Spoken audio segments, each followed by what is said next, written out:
All right, and we're live. Cool. What is good, y'all? Welcome back to another episode of Late Night Line. We got DR on the right, we got 12 on the left, and P's in the middle. How y'all fellas doing today? This snowy, Good. is it Tuesday? I don't even remember what day it is anymore. Yeah, it's bad outside, but I'm glad we here. Now, when was the last time you saw snow like this? For anybody watching around the world, I know we got people everywhere, but we're in Connecticut, Hartford, Connecticut. Were you at New Britain, Connecticut? Yes, sir. The whole East Coast got blanketed with a lot of snow, and we're literally digging out. Literally digging out. I got about somewhere around 30 inches. You got like 20, 18, Yeah. 20. Something like that. But yeah, I shoveled like 5 times. Every time I come out, it just accumulated like I never shoveled. Yo, it's crazy. I just got home and there's another 2 inches that fell. Yeah. There's another dusting right now.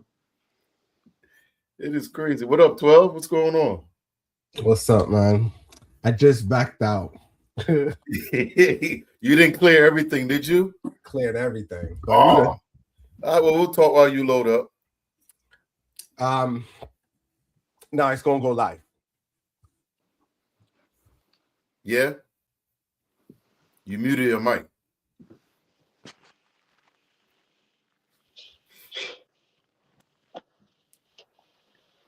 Now, what was funny though, when I was out there shoveling, my daughter had to be picked up at 11 o'clock. Uh-huh. And, so when I finally went outside, and I went outside at 8 o'clock, and I watched the plow guy go by and go up the street and down the street, and he just totally dismissed me, so I started shoveling because I needed a pathway to go get my daughter. You know what I mean? She working the next town over. So Holmes he saw me shoveling, so I thought he was gonna come down the street. He did one end of the street, but I live on a dead end. So Holmes just kept passing by and watching me. Wow. So he ain't come plow your street? He didn't come plow till about I want to say I went to bed at 1. He didn't come until after 1. But when he came, he saw half of the street plowed, shoveled. You know what I'm saying? So I can go out and get my daughter.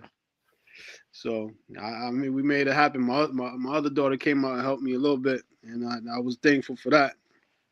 And because she was like, her son had to eat, and she wanted me to go to McDonald's to get him something to eat because that's all he eats. And she was like, "Man, my son got to eat." I was like, "I gotta get my daughter." I said, "You see what two parents gonna do for their kids?" I hear that. Yeah, That's it was crazy. an experience. Yeah, it was an experience. But yeah. Yo, on my way home, hey 12, if you're talking, we can't hear you. I think I see your lips moving a few. You're not muted. Yeah, we don't hear you. But what I was gonna say was I ended up working, was it Sunday? I worked till like 3 o'clock. I stayed, but I left at 3. The road was like, 15, 20 inches on the highway. But I got all-wheel drive, so I didn't really care. But I ran into a few people that was stuck on the side of the road. And I almost got home. It took me maybe 20 minutes to get home. Yeah. Mm-hmm. It was a car that ran off the road on the ramp. It was like an Acura. Wow. So I was like, you know what? Let me pull over, see if this person need help, because I got to always have a shovel in my back of my Jeep. So I pulled over, and he literally slid off the road. And as soon as he slid off the road, a plow truck went right by him, plowed him in. Wow. I was like, yo, you got some bad luck, bro. Yeah. Bad luck. And the dude, and 2 more passed while he was there. Jeez. So when I got there, the snow was damn near up to his window. Jeez. So I dug him out, got him out. You know, it's all cool. You back 12? Yeah. Yeah, we can hear you now. Yeah, the what you call it? On our end, my wife was being helpful, boy. I had to dig out like 4 or 5 people. She's like, they need help. Yeah. They need help. Yo, it's This storm right here, and you know what's crazy? Back in the day, we used to get these all the time. All the time. You know what I'm saying? A winter was like, we'll get 5 of these in a winter. Yeah, easy. You know what I'm saying? Easy. To now we're, go ahead, 12. No, I was gonna say, I remember one time we went to the club for like New Year's, and it had this amount of snow. It's like it wouldn't shut down clubs. No, it wouldn't because shut it down became anything. the norm. Yeah, it was normal. Yeah. Yeah. It's funny because there's this guy I work with. He came up from Jamaica last summer. So he was here for the last winter, but it hasn't really snowed much. So I came out, right? And he was cleaning his car off. He was on FaceTime with his family back in Jamaica. And all I hear is bomba cloud, yo, we never seen this much snow. We never. He was going off. Yo, it was a lot, man. It came down so fast too. Mm-hmm. Came down real fast. Now the first accident I seen on 84 when I was headed to church on Sunday, it was just a dusting on the ground. You know that barrel like goes around the curb coming from West Hartford into Hartford. That real sharp turn, that right turn, or you coming on back 84? Britain on 84, yeah. Yeah. Ran, like before you get to Prospect. It ran off into the. They ran, yeah. There were two people. They was on the side, standing on the side, bro. Like, and this was 8:30 in the morning, and it was just dusting. It was just a dusting on the ground. It's the thing with that highway too. A lot of these people are from out of state. Some of them. Yeah, and they come around that bend too fast. Yeah, they don't know. Yeah. But you know what? There's a lot of people out here too that they not paying attention. And we always see that on every first snowstorm. Because you remember there's a bunch of drivers that got their driver's license in the summertime. They've never driven in snow before. Right? So you got these idiots. Yeah, rain is equally bad. Yeah. As soon as it's raining, all these people will have accidents. It's crazy. Well, I'm a Tobagonian. Uh-huh. Well, we could say we trim big onions. Yeah. So most of us are like American. We've been here. Yeah, we go lime. We go Bossa lime. Yeah. You know? So yeah, we part of the culture, if that's what you want. I'm very familiar with the West Indies. Like I'm originally from Hartford, so I'm from the North End, right? So it was just like Jamaicans and Puerto Ricans is always got all the Jamaicans over there. Yeah, it's always part of the family. Like, and I never knew the difference between Trinidadian and all of that stuff until I got older. Yeah. So I always thought it was just like, people, the ignorance of people thinking the Spanish people all Spanish, and and you have Dominican and all of that. Well, everybody think we Jamaicans. Yeah, that's what I'm trying to say. Because when we go to the West Indian Parade and the West Indian Club, it was all Jamaicans, but you had different flags flying around. I'm like, hold on, this person got a different flag. When you went to the parades back in the day, that was tradition for my family. Yeah, that was big back in the days. The West Indian Parade was big, boy. Yeah, it was big. Oh, yeah. It was big. Yeah, we all grew up in Hartford. You know, Hartford was from ever since they moved it off of Main Street, that's what kind of destroyed it.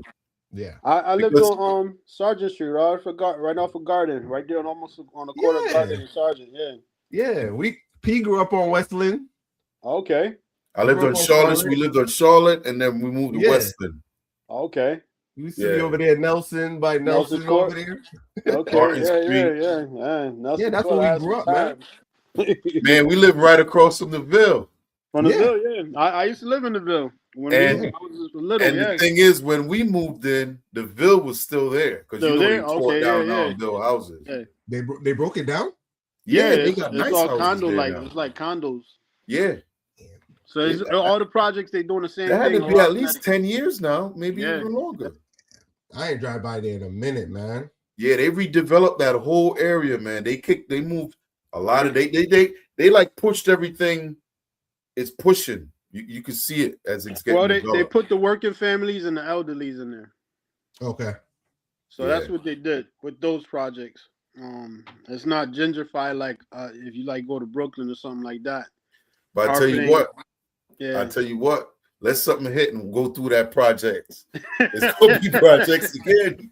You know what I'm Yeah, saying? yeah, yeah. Or because they brought home the wrong rock Yeah, yeah. and be like, let me get a taste. Yeah, that's it. That's a wrap. It's a But let wrap. me ask this question, right? Go ahead. So growing up in the North End, when we Mhm. were younger, did you really think that like Chappelle, Dutch Point, and all of those areas were bad?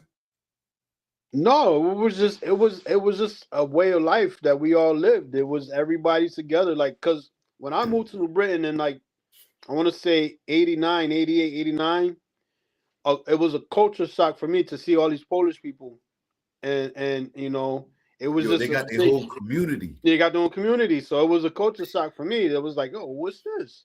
I thought we lived in the country when we moved to New Britain as a teen or a preteen or whatever. And I just until I got a bike and started riding around, then I saw the projects down the street there, and I seen okay, this all Yeah. right. Well, it was a while Yeah, New before I Britain got a got a bike and few started riding projects. around. Yeah, and any project is the same kind, more or less. Trying to generalize it, but you got the same type of thing, situations going around in there. And when I moved out here, and then I went to the circle. The circle is a really small. It's like the size of this block right here. And man, it was some of the rowdiest things I ever seen in the smallest project. And it was like, okay, yeah, it's the same everywhere. That's when I realized you can't be anywhere and everywhere. You really have to watch out when you're dealing with us, people of color. Mm-hmm. certain ways that we move, that you just have to. There's unwritten rules of just going in to where people live, and you know what I'm saying. You had to either know somebody, especially when the gang stuff came out. Yeah. When that gang Because stuff came out, And what I was was listen, gonna y'all around when say, that war happened? That was crazy, bro. Like, I mean, I remember riding through Stowe Village, and oh, you talking about dudes out there would 91. have black and green beads on, all 20 love. You talking about 90, the early 90, Yeah, early 91 to 90, like 90, 95. yeah, 90s, 96, 7, 8, around that joint there. was big up in Weaver, man. Yeah, yeah. So Mm-hmm. all of that, like the whole North End right there was all 20 love. And it was crazy because when you came to New Britain, my partner lived on Orange Street, and when the Lion Kings first came out here, they grouped up on Orange Street, and nobody went to Orange. And if you didn't live on Orange Street and you was black or whatever, nobody went to Orange Street. They stopped delivering food to Orange Street. They stopped doing everything on Orange Street because these Latin dudes came out here and just terrorized. And and when they start terrorizing, everybody started clicking up, and everybody started wearing colors and this and that. It was all every little Mm-hmm. little gangs, little cliques here. Everybody wearing different colors. That was an era that we survived, and it was crazy. Definitely. Yeah, that was my man. I don't know if y'all remember the shooting at New Britain High School. The kid that got shot in front of New Britain High School. That was my boy. Oh, That was my boy. You know what I mean? So I came like 5 minutes after he got shot. He was laying on the ground in front of the school, and nobody was in front of the school. Just him on the ground. We got dropped off, and I got out the car. I see him. I walked up to him, me and my other boy, and he was just sitting. He was coughing up blood. I just looked around. I seen a shattered window in the door of the school, and I was like, "Oh, they got him." damn. And I was stood over him for like a good 30 seconds to a minute, and the security guys would come running out the school like, "Get away from him!" And that day in school, bro, that was like no other day, bro. Like I was the type of person who always had something on me. You know what I'm Mm-hmm. saying? So like we running outside, stashing something in the grass, or you trying to get rid of, because we thinking they're gonna run through the school, go through lockers, or you know what I I'm know saying? exactly what you mean. Yeah. So it's like what's going to happen now?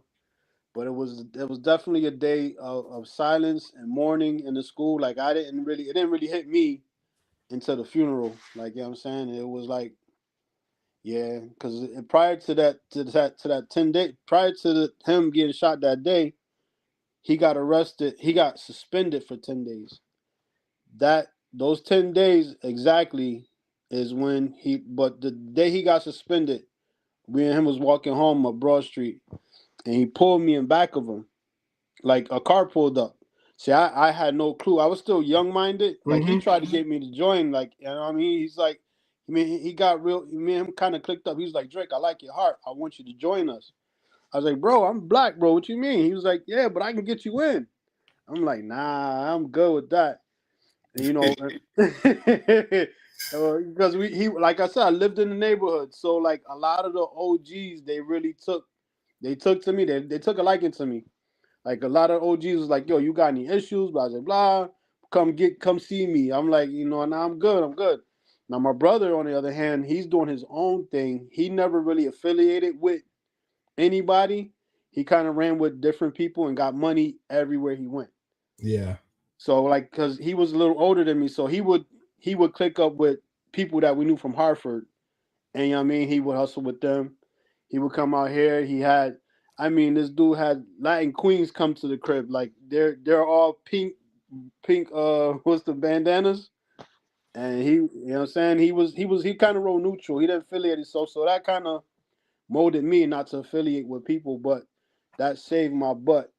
Yeah. Not affiliating, not being affiliated, rolling neutral. Well, everywhere I went, and like I said, back to the story with those 10 days that my man, that first day he got suspended, he pushed me in back when the car pulled up on Washington Street in Broad, and I didn't think anything of it. But after I seen him got shot, the 10 days went by. I ain't seen him 10 days. The next time I seen him when he was laying on the ground, but that thought in my head was like, he knew somebody was after him. Yeah. Because the way the car pulled up and he pushed me in back of him, and I was like, okay, he knew they was coming for him. Like, and a lot of people, when you look at their life that already had passed, some people prepared for it, some people already know. Yeah. Yeah, So he was one of those people that eventually, at some point. Yeah. You know? So I was never interested in stuff like that. True. Yeah. The reason why I brought it up is, man, Hartford prepared me for the world. Mm-hmm. Man, I could go anywhere and feel comfortable because I know what danger looks like. Yeah. And in the midst of danger, when I go anywhere else, it's like, all right, I know how these people gonna react. I know what they're gonna do. I'm good. Let me go this way. Yeah. I was raised in it. Don't forget you come from one of the most violent countries in the world.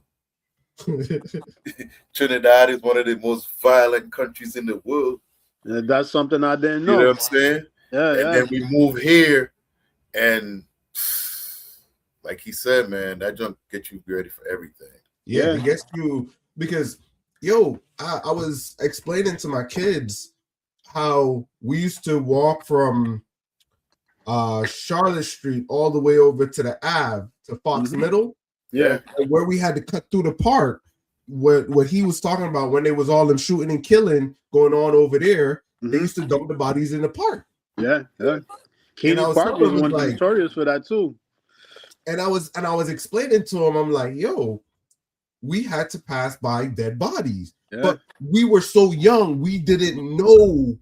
You know what I'm saying? Yeah, for sure. That was all. Yeah, I've been walking through there when they found a few bodies.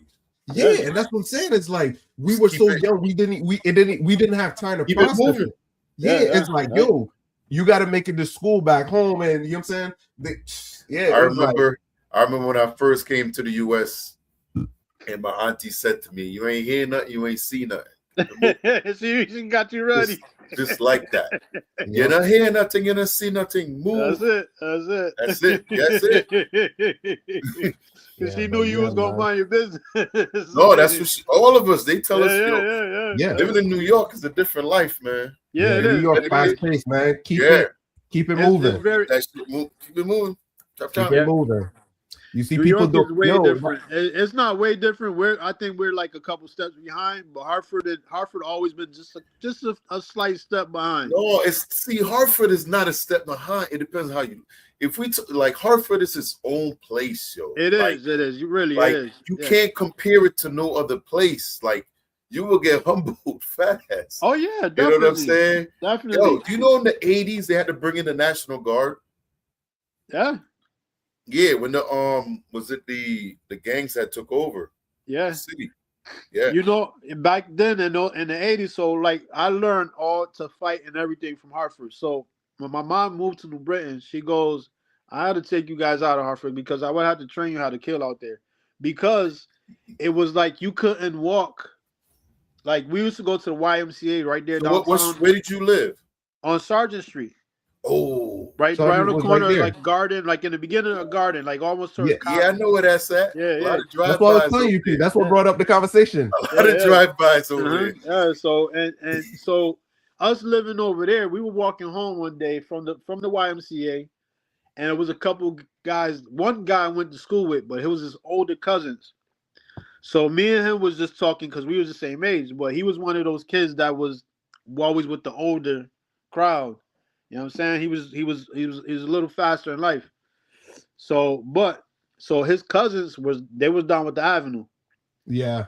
So all right, so that you had the Ave and you had Blue Hills Ave. So Blue Hills Ave and Avenue always used to beef. So we're walking home and his cousins, they're all older, like we're young, you know what I'm saying? And he, you know, they're just walking around us. They was like, yo, where you from? Where you from? I was like, we're from Sargent. He was like, oh, that's the north. That's over here. We're near the Avenue. You good? It was like 5, 6 of us. And at that time, everybody that was with us, we all went to church together too on Lenox Street. The first church right there on Lenox and Avenue. Yeah. And, you know, so like back then, church family was different because all the boys hung together outside of church. We did things as a group church, and you know what I'm saying? We came up, everybody that I went to church back then with, we consider cousins or family. So you can go to church now, you be in that church 20 years, you still won't speak to the person on the other end of the pew because you don't know them. It's just not like that no more. Mm-hmm. So yeah, so the dude, they surrounded us. They was like, where you from? Everybody from the north end. There's one dude lived off of Blue Hills Avenue, bro. Why he say he lived off of Blue Hills Avenue? Over there by Tower, all the way down at the end. Yeah. He was like, yo, he told him where he lived. He thought about it like 5 minutes. He was like, hold on. You live off of Blue Hills. Man, we walked it seemed that was the longest walk from YMCA downtown to Sargent Street because they tortured this kid, bro. They beat him up so bad, and we couldn't do nothing because they're older. You know what I'm saying? And they beat Holmes up so bad because they was like bullying. Yeah, they was like, yo, we got chased off of Blue Hills Avenue the other day, and you live over there. He ain't got nothing to do with Blue Hills Avenue. None of the people that chased him, just for the simple fact that he lived off of Blue Hills Avenue. And my mom, she was like that. We kept getting in fights every day. You had to fight out there in Hartford. We was getting out there fights every day, and we moved here, and it was like, all right. I thought I was in the country. It was a breath of fresh air. I ain't never get no fights. Yeah. Well, I mean, because we didn't have a big family at all. And though. I had the Ville on one side, Chappelle on one side, Garden, 20 Love, and them over there. Right there. Now we got into a lot of beefs, but I've never gotten to fight. Like we had these football games that turned into brawls. Had a few of those. When we played other streets. We used to fight almost every day, bro. Like it was just go to school. I don't know, West Middle School on Asylum. Mm-hmm. We went there, and that was just total chaos. So my mom took us out of West Middle, and my auntie lived in Westbrook. Okay. So then you went from West Middle to Westbrook. You ain't got no shot. Yeah, we went. So my auntie lived in Westbrook, but I don't know if you know back then. Annie Fisher had a white dude. He had a white dude called named Dr. Foster. He was the principal. Remember, they used to give us a paddle back then. Hell yeah. They used to be. So Dr. Foster, this white dude was ill, bro. He was ill. like he would go in. If you was disrupting class, he would go in class, snatch you out, put you on his shoulder. Take you down to his office and paddle you with the what's that thing, that roll thing? Tennis racket? No. Paddle. It's the paddle. paddle that you roll your boat with. Yeah. Oh, an oar. He An put oar? that across your butt. An oar? Yeah. No, a paddle. It's like the No, an oar for the boat. Yeah, he didn't abuse us, but he gave us the paddle, bro. Like my mom's put us. We didn't live in Westbrook, but we went to our aunt's house every day after school, and she picked us up when she got out of work. And Westbrook was different within itself. It's like a little different city within itself. It's like off the avenue between Blue Hills over there. You know what I'm saying? It was just different. And they rebuilding all of that. They rebuilt that too as well, yeah. And that became a good school too. I think that it always Brook was or whatever. Yeah. It always was a good school. It always was a good school. And one because of Dr. Foster, when he did it back in the 80s, he made that a good school. And they kept that reputation. Yeah. Because I think it's like I don't know if it's a private school, but it was a top school. Magnet school, yeah. I think I don't know if it's and that was funny for the time it was. No, it was a public school. I think it was private. I think it was private. For a while? I can't be too sure. Nah, because I knew kids that went there. Yeah, I went there. I went there. You know who else went there with me? The two twins from Jagged Edge, Brandon and Brian. Yep. Okay. They was there when I was there. So they were my brother's 3. He passed away. He's 3 years older than me. So he was there about his age. Okay. Yo, they don't even claim Connecticut. They don't even claim Connecticut, bro. ATL. That's crazy. You ready to roll? Yeah. All right, so let's kick it off. There we go. We got plenty more time to talk. Mm-hmm. All right. Mom, this picture, and I'm waiting for her call, trying to figure out what's my next move. She didn't call for 30 minutes, and then I finally get a call. Her boss called me because she was at work. Her boss called me from my mom's phone. I answered it. I'm like, hello. She's like, hey, is everything okay? Did something happen at home? And then I hear my mom in the background crying. She was like, it's Christmas. And instantly felt like shit. Her boss is like, yeah, like, is everybody okay? I'm like, wait. Yeah, no. Is she okay? Is my mom okay? Long story short, my mom posted it on Facebook. Got somebody about to make a freaking GoFundMe. Whole time it was AI. You know, a lot of people could prank their parents, blah, blah, blah. Me, I can't prank my mom. She's so dramatic that it turns into something else. Don't do that trend. Or do it. I don't know. I felt like shit.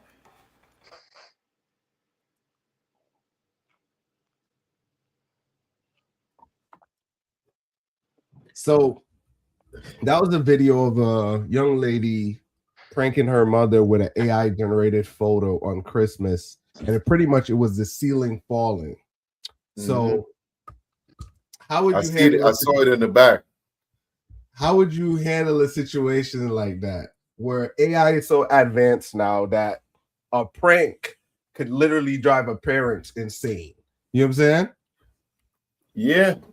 I think her timing was bad.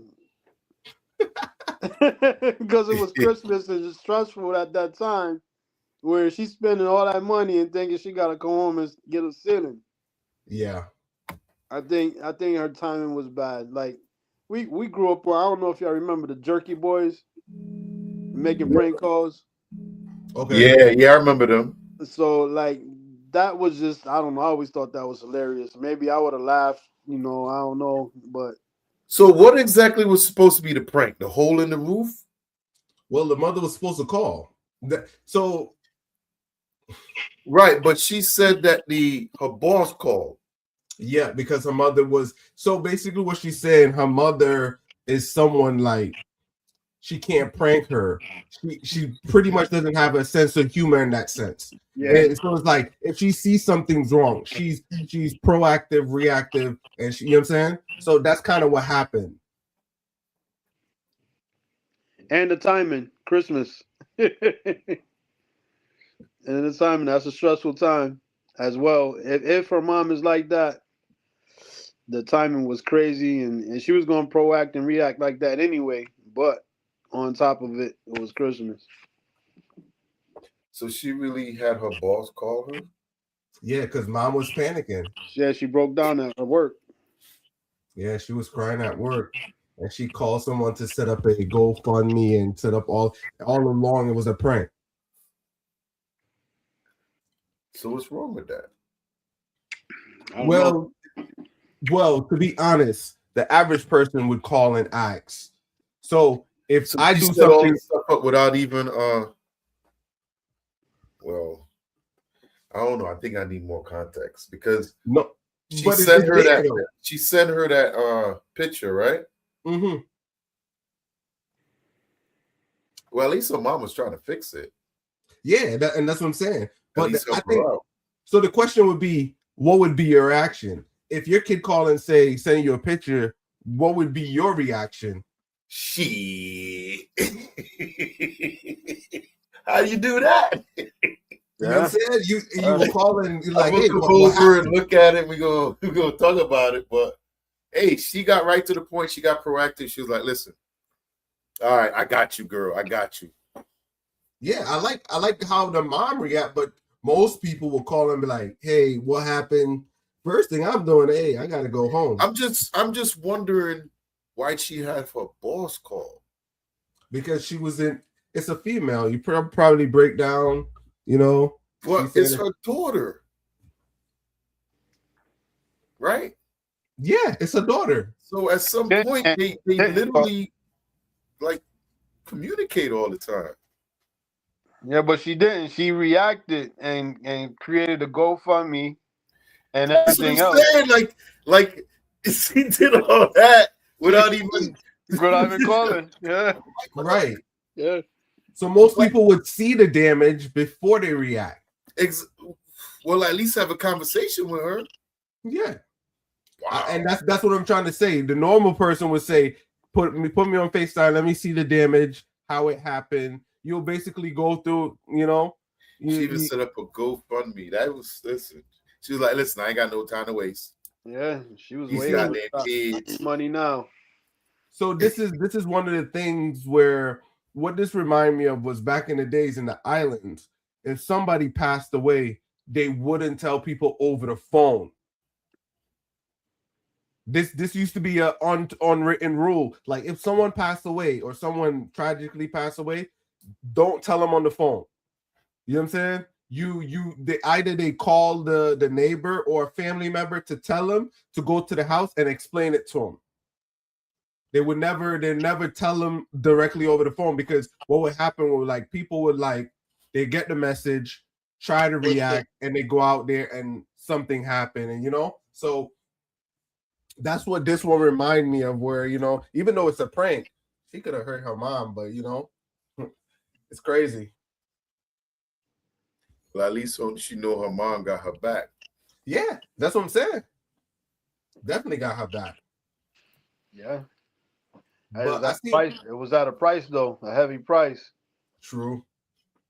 I've seen ones like these where they also have other videos where guys could create these images instantly. Like I could walk in the store and you could be with your wife, and I could take your wife and switch it for a next lady and show your wife.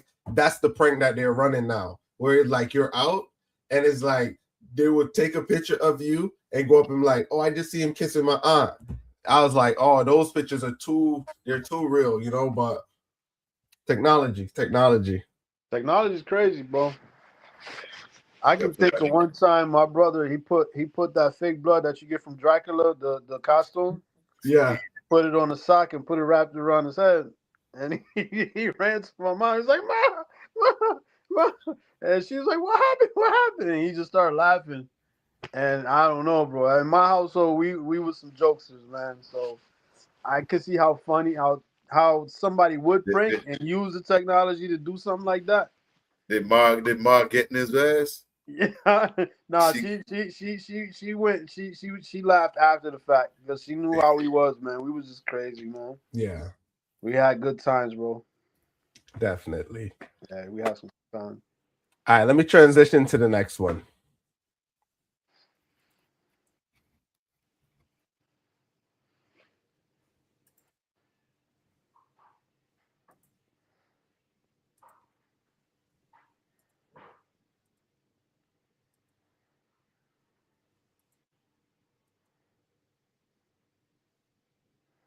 That's if it loads up. Yeah, we need to start going to the doctor with our older relatives. My uncle just came from the doctor and told me he couldn't eat for the next 24 hours. So I'm like, why? What they tell you? What you finna do? He said I'm finna have a procedure. So I said, oh, okay, what kind? What you finna do? You know, what they tell you? He told me an autopsy. I said, Unc, I know they ain't told you no shit like that. Y'all, we have to start going to the doctor with our older relatives. I know they ain't told him no shit like that. I gotta figure out what I gotta call. I gotta call. So, is this statement true? That was funny. That was funny. But it is true because the older they don't understand all these long words the doctors be talking about. I mean, it doesn't sound like colonoscopy. Yeah. But I watched the video. I watched the video today, and when it was an old guy, he was like, "Man, He said we got technology. You can see your heart. You can see your brain. yeah, You seen that? yeah. He was like, you can see your heart. You can see the brain. You can see bones. He was like, yo, why the doctor got to put his finger in my butt? I started rolling. Yeah. So yeah. But they do have it. They do have it though. Yeah, I'm saying they don't have to do that. If they can take a picture of anything, they can take a picture of your buttocks and get what they need to see. Yeah, they I think they do it through. But what my wife told me is, even though they still could get it through your blood, the best way is to get it from your stool or whatever it is. But I think it's like what do you call it? Cancer? I can't remember which one it is. Colon cancer or something like that. Yeah, but I think the cheapest way is just your finger. You know what I'm saying? That's without insurance, and the cheapest way is the finger. I guess that's what I'm thinking. Yeah. To go through any other process, you paying. Yeah, man. I just tell the doctor to make sure he take his watch off. Listen, I don't know, man. I'm not fond to say I had it done once already. I don't know if I want to do that again. The doctor was like, yo, you pushing 50. I was like, yeah. He was like, I got to do it. I'm like, nah, man. You got to be kidding me. Yeah, because I think I do the one through the blood. Oh, okay. So once they take your blood, they could tell through your blood, you know. So yeah, and I should, because he took my blood test after. I should have told him to do that. I didn't know they can do it. Yeah, they could do it through your blood. You don't have to do. You don't have to do the finger. You can just do it to your. They could tell through your blood. Yeah. But yeah. But yeah, that shorty pranking her moms though. That's just to me, it's part of having a good time. But with the AI and all of that, it took it overboard. It made it so real. You know what I'm saying? That it was unbelievable to her moms. Made it real. Any closing? I was gonna say, P. Any closing thoughts on that one, P? No, I mean,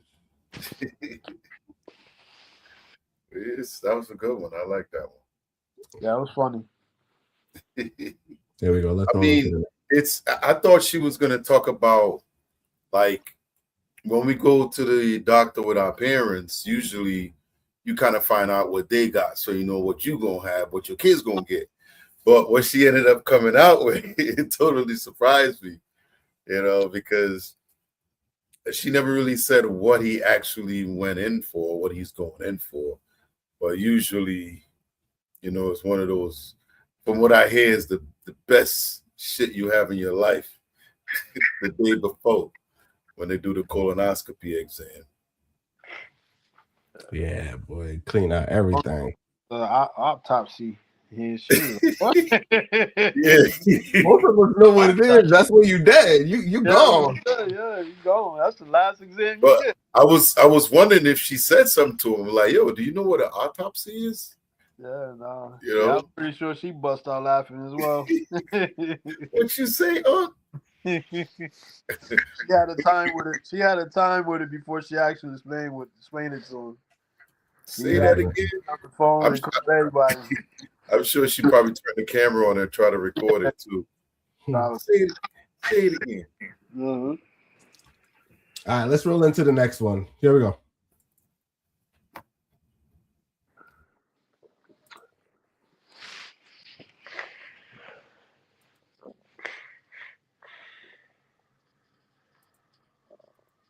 The truth like the rest of these bitches in our family and got this girl looking all types of crazy. When in all actuality, your mother's really not a good mother. She failed all her kids. A good mother who failed every kid. Not one kid got a high school diploma. That's crazy. Not one kid is mentally okay. Not one kid got a job. She failed all her fucking kids. I mean, she got only 2, right?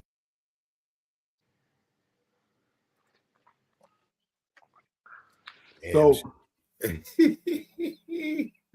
is a mother with several kids, and do we base it on how successful kids are on if they graduate from high school, or how do we base the success of our kids?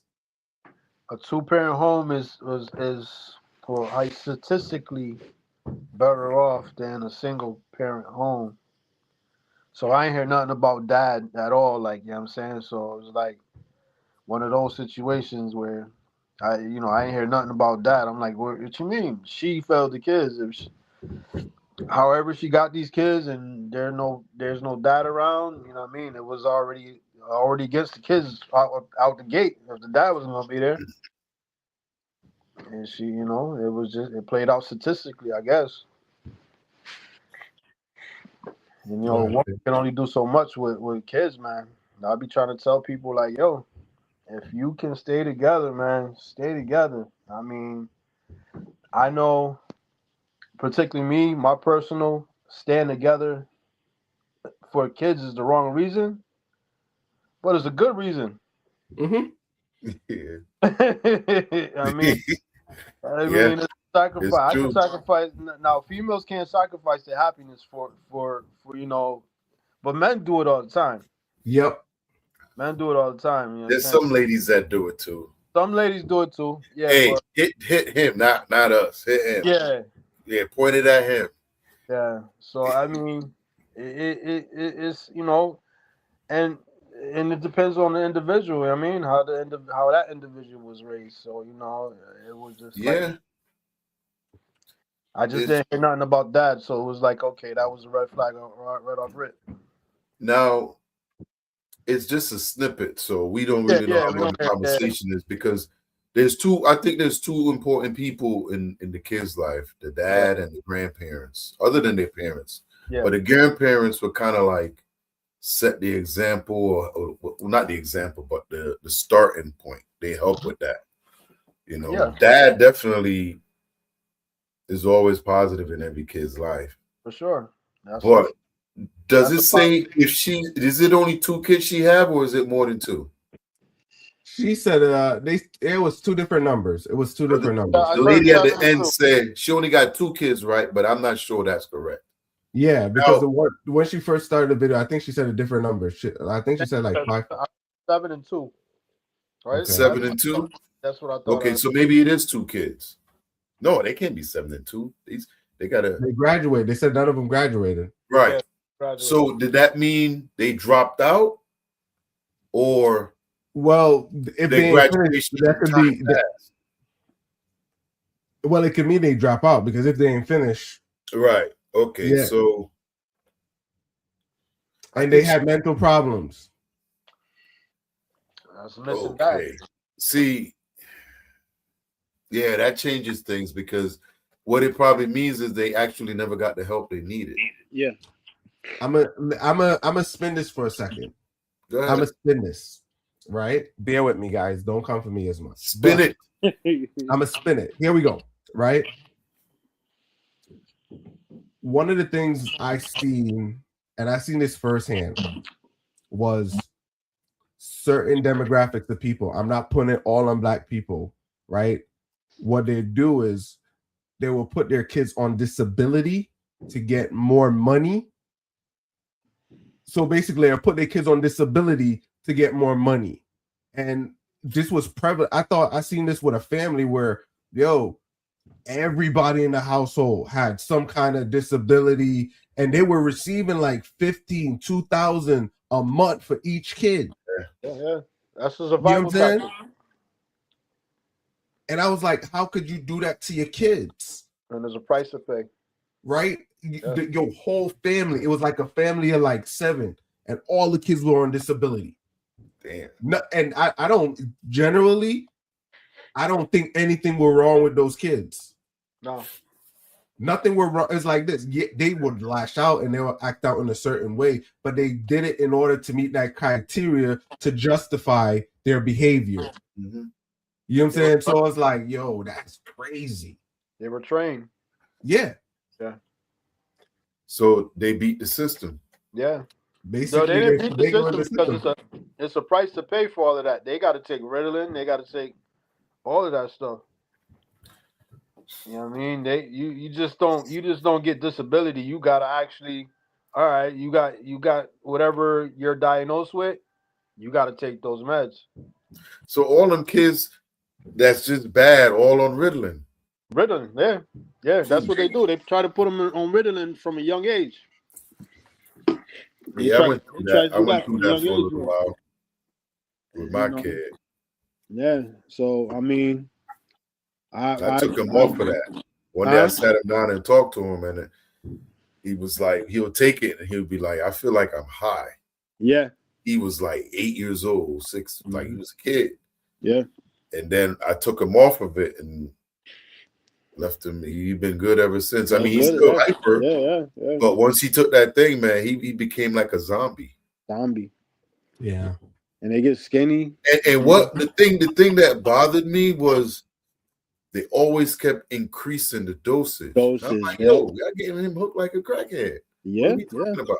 Yeah. And they could never stabilize it. And then he started getting like a tick. It was like all the time. And I was like, what are you doing? He goes, what are you talking about? And I said that, and he didn't even know he was doing it. Mm-hmm.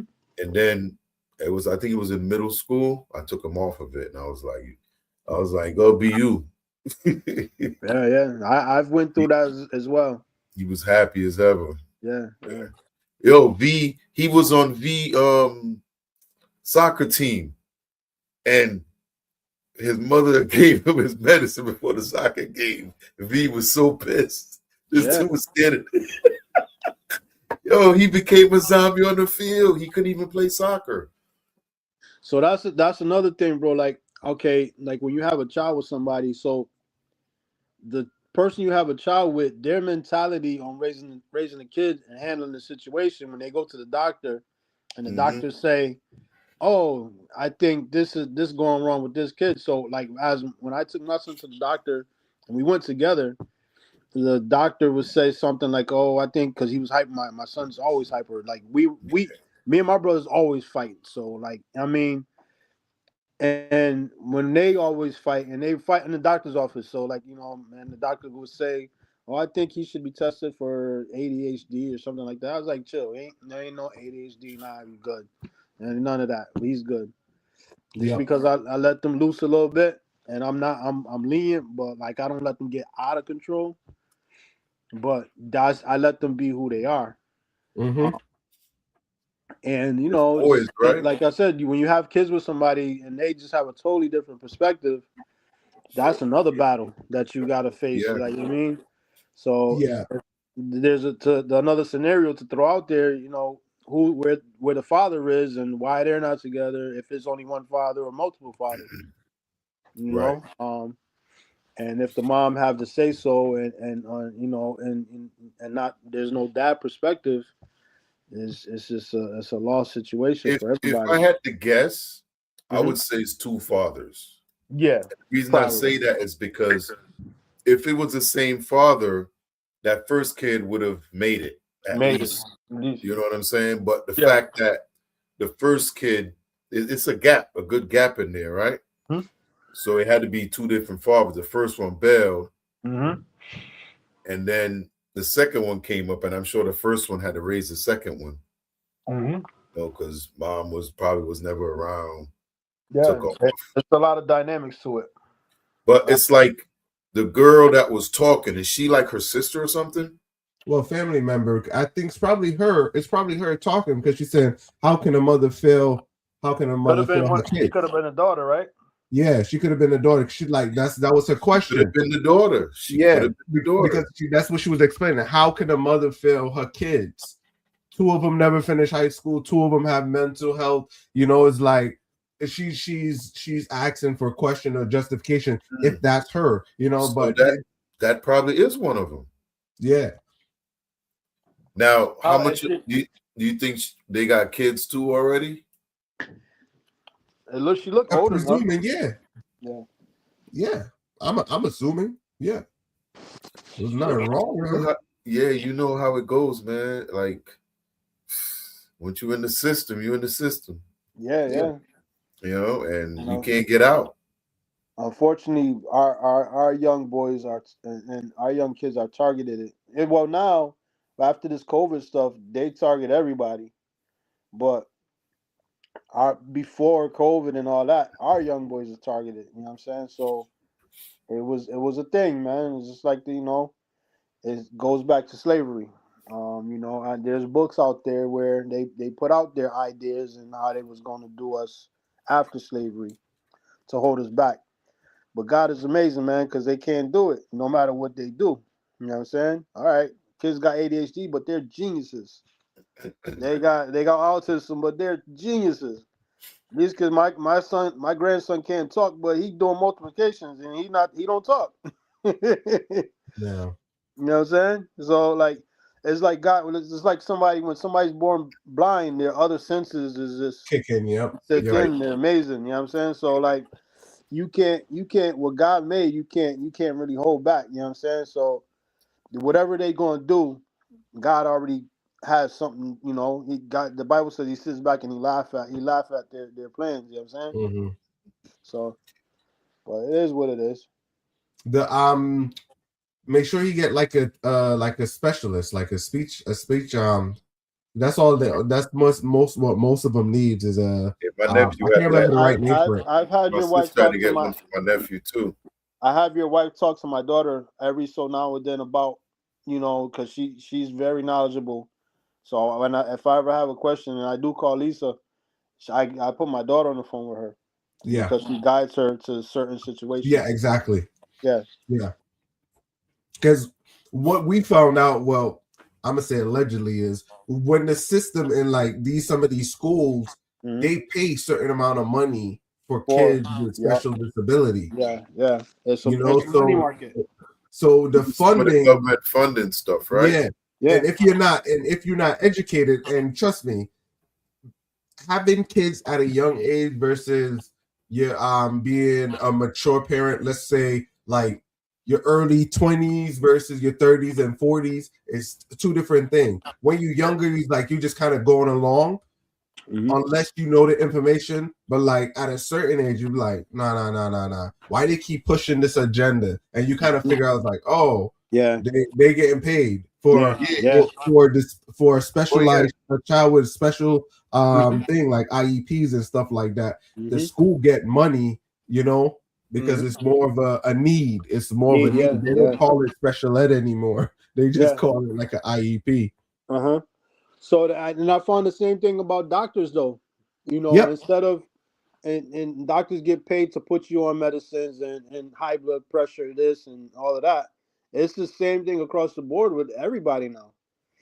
doctors, if when I went to my doctor and he told me I had a high blood pressure, I started fasting. I started, I more or less, I didn't start eating right. I just started fasting, eating less. And when I went back to him, I lost, I lost a few pounds, and he said, "You don't have it no more." I was like, "Yeah, you didn't tell me how to get rid of it. You just told me you were gonna put me on this pill. You didn't say anything about cutting, fasting or eating different fruits and vegetables. They don't get paid to tell you that stuff. No, doctors want you to come back. They want you to come back. They get paid when you're sick. They don't get paid when you're healthy. Definitely. But this was a good panel, man. I kind of like this one. We could go deeper into this one, but this one was, Yeah, there's a lot of questions.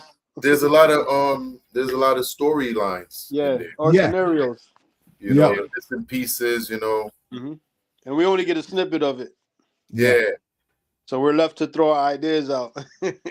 Definitely. I try to mix it up for you guys, keep you guys on your toes. Yeah. All right, let's move to the next one.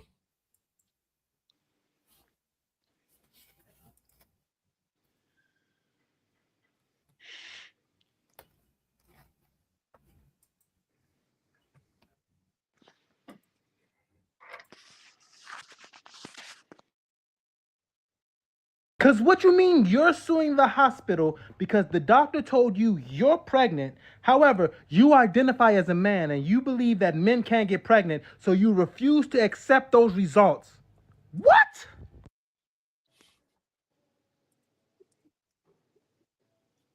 That one went over my head, bro. All right, I'm going to play it one more time. Yeah. What you mean you're suing the hospital because the doctor told you you're pregnant. However, you identify as a man and you believe that men can't get pregnant, so you refuse to accept those results. What? Oh, okay. All right, she identified as a man. Listen. Listen, man.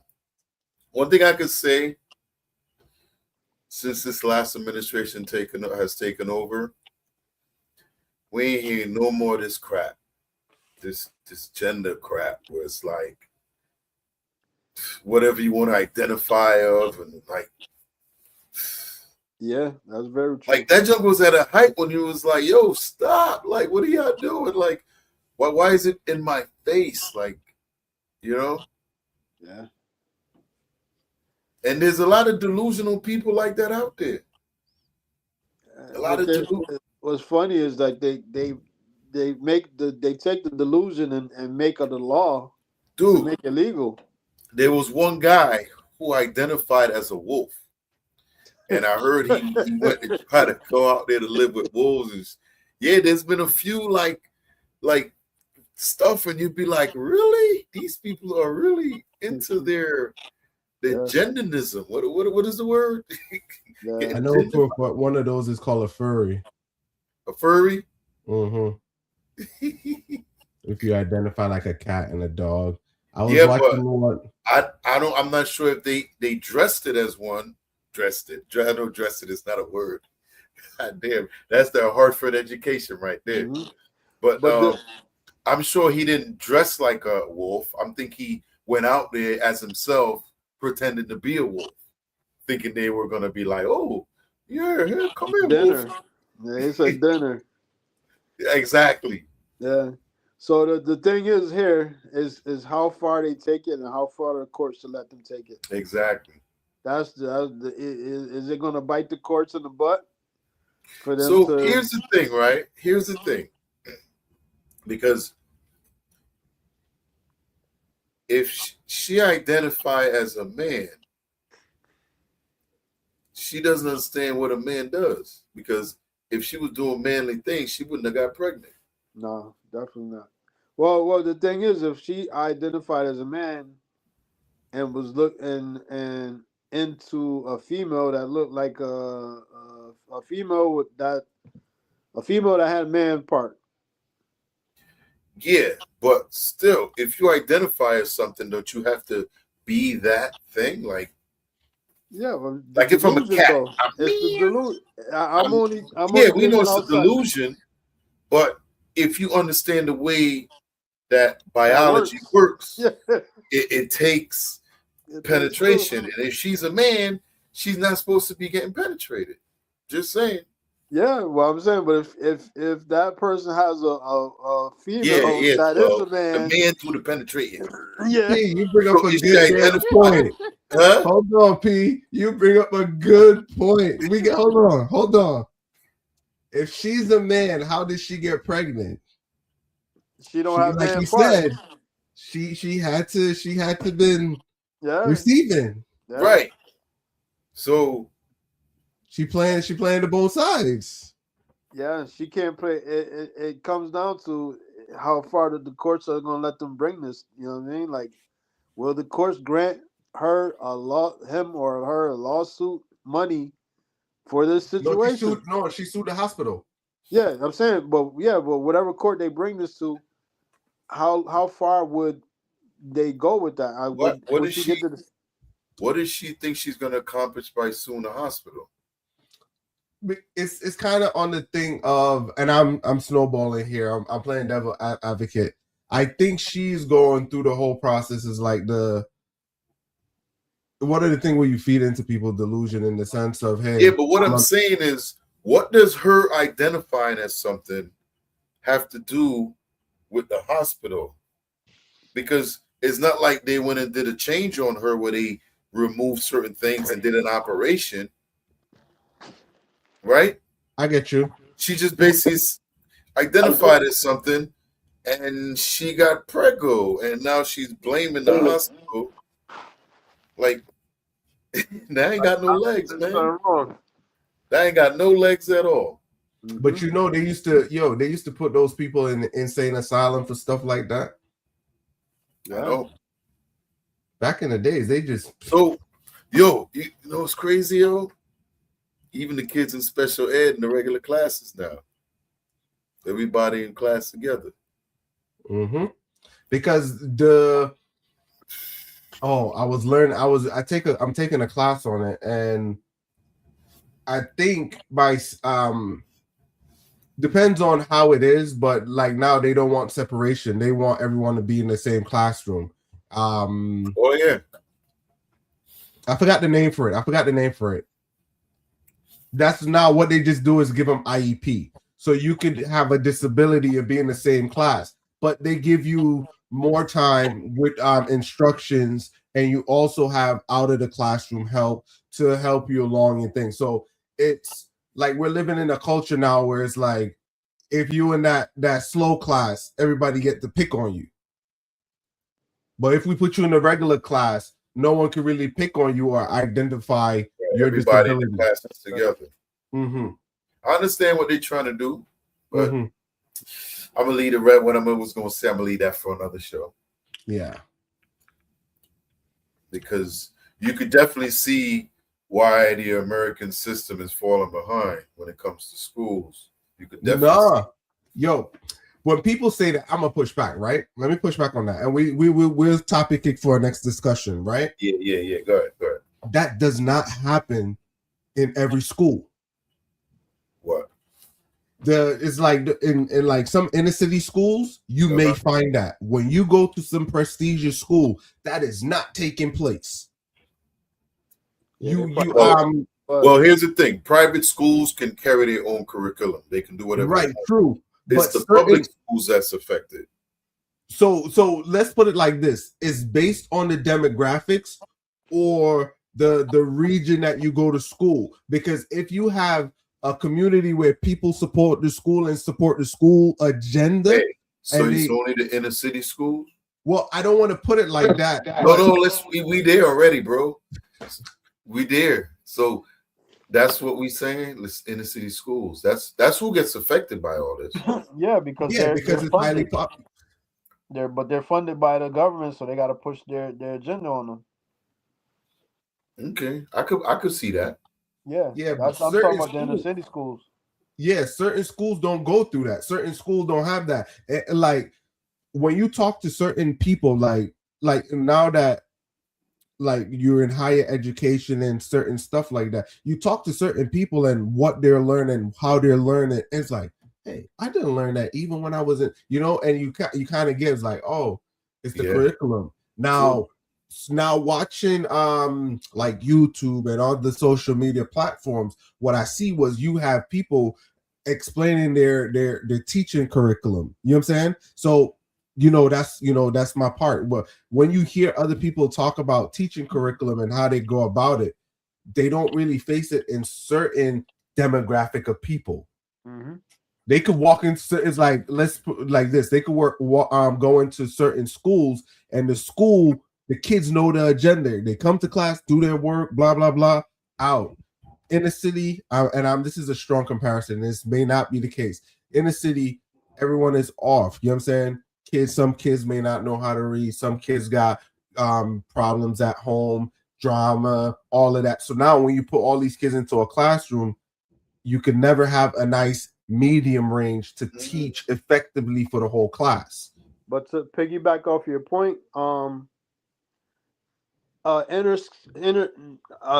gonna say not all. Majority of inner city school kids won't even have a mind to think that they can sue. You understand what I'm saying? Yeah.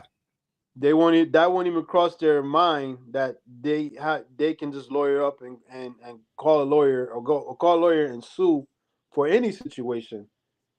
We're not taught to manipulate the system like that. Okay, I get your point. Yeah. That was the same case that took place with the girl that graduated from I was about to say New Brain High, but it's Hartford High, right? Where she graduated from high school and she couldn't read. Mm-hmm.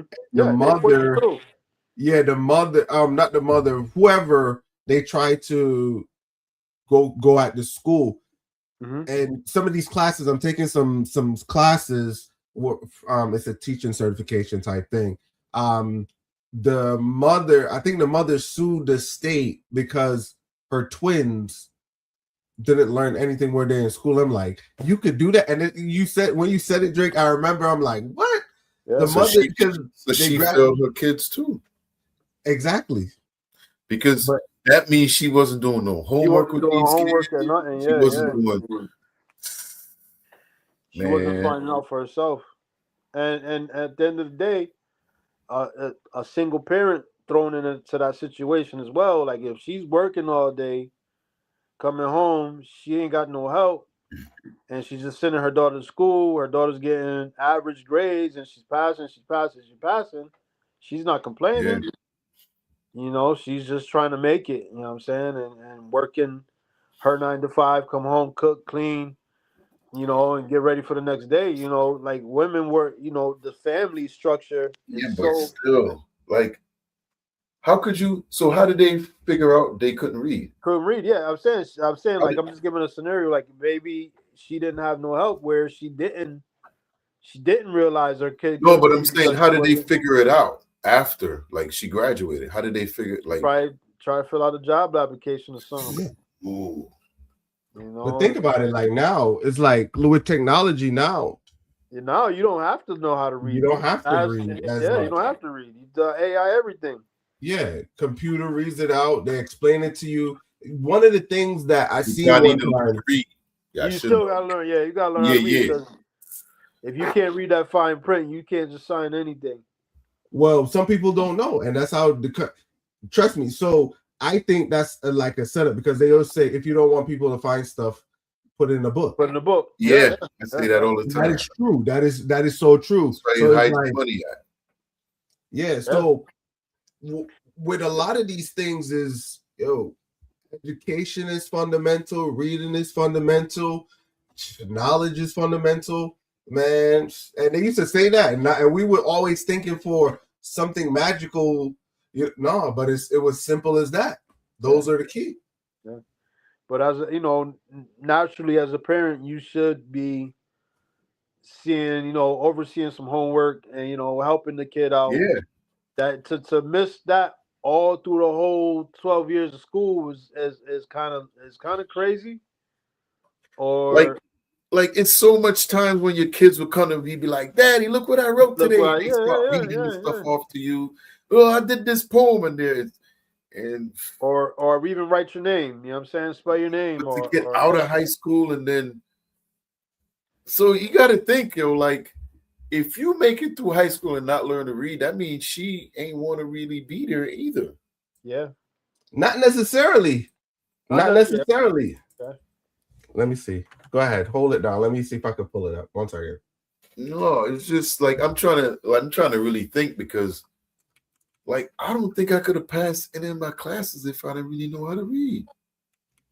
But you know what though? We in different times too. Yeah, way different. Because I came through a time when teachers cared, like really cared. I'm not saying teachers today don't care, but that's sad.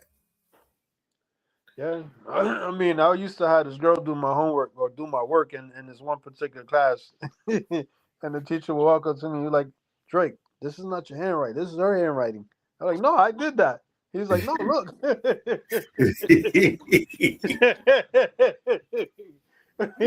I was like, "Man, give me my grade. I did it. You see?"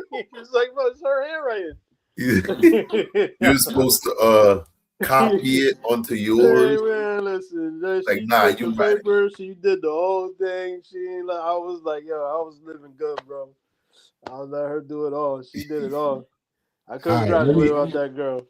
Let me play this so you can see this one. This was the one that kind of was a little crazy. Hold on.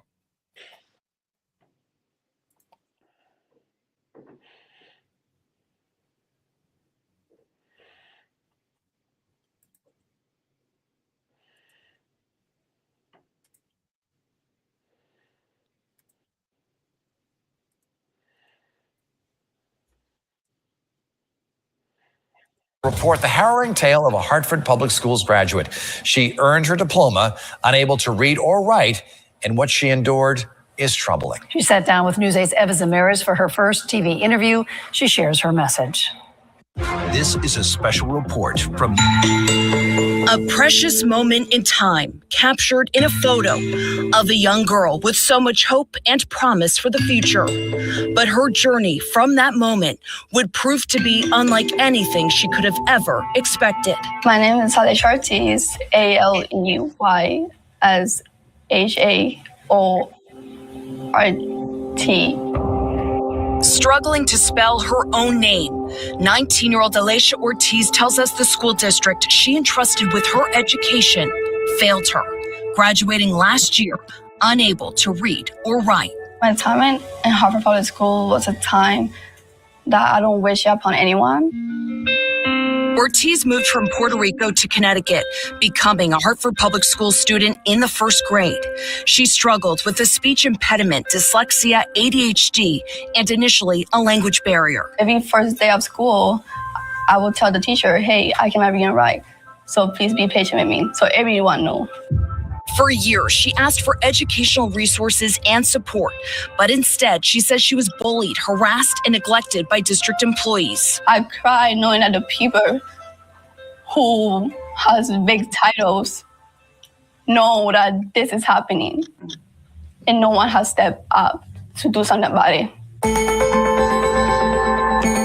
Ortiz has now filed a lawsuit against the city, Board of Education, and one of her special education teachers, claiming her learning disabilities were not properly addressed by the board. And as a result, she continued to struggle academically. This specific complaint names Tilda Santiago, a special education case manager and teacher, who would allegedly yell at, belittle, ridicule, and humiliate Ortiz, adding Ortiz would frequently run to other teachers and or administrators in tears and emotional distress.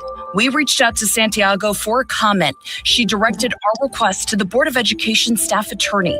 We're waiting to hear back. Ortiz used talk to text and other technology to get her grades up, walking the stage at graduation, a moment filled with mixed emotions. It's the treatment that she had to go through at the hands of several of the people who were the adults in the room who were supposed to be helping her. We reached out to the city and Board of Education, who tell News 8 they can't comment on ongoing litigation. The superintendent's office also declined to comment.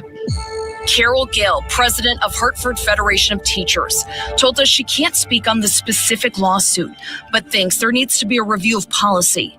It does give educators in Hartford pause to reflect on the sometimes conflicting goals to increase graduation rates, while also maintaining high expectations consistent with what a high school diploma should mean.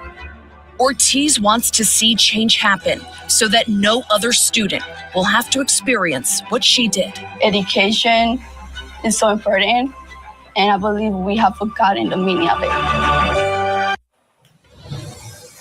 Again, we did reach out. So that was that, right? Yo, I got so many questions, but there was a lot of stuff answered, right? The y'all's frozen. I'm not too sure. Does she speak Spanish? Well, she started school here when she was a kid. I know, but I'm just But wondering. she's bilingual. They did say she was bilingual. So does she know anything in Spanish? I mean, somebody got to teach her, right? Yeah. Now, she had an issue. Something was wrong with her.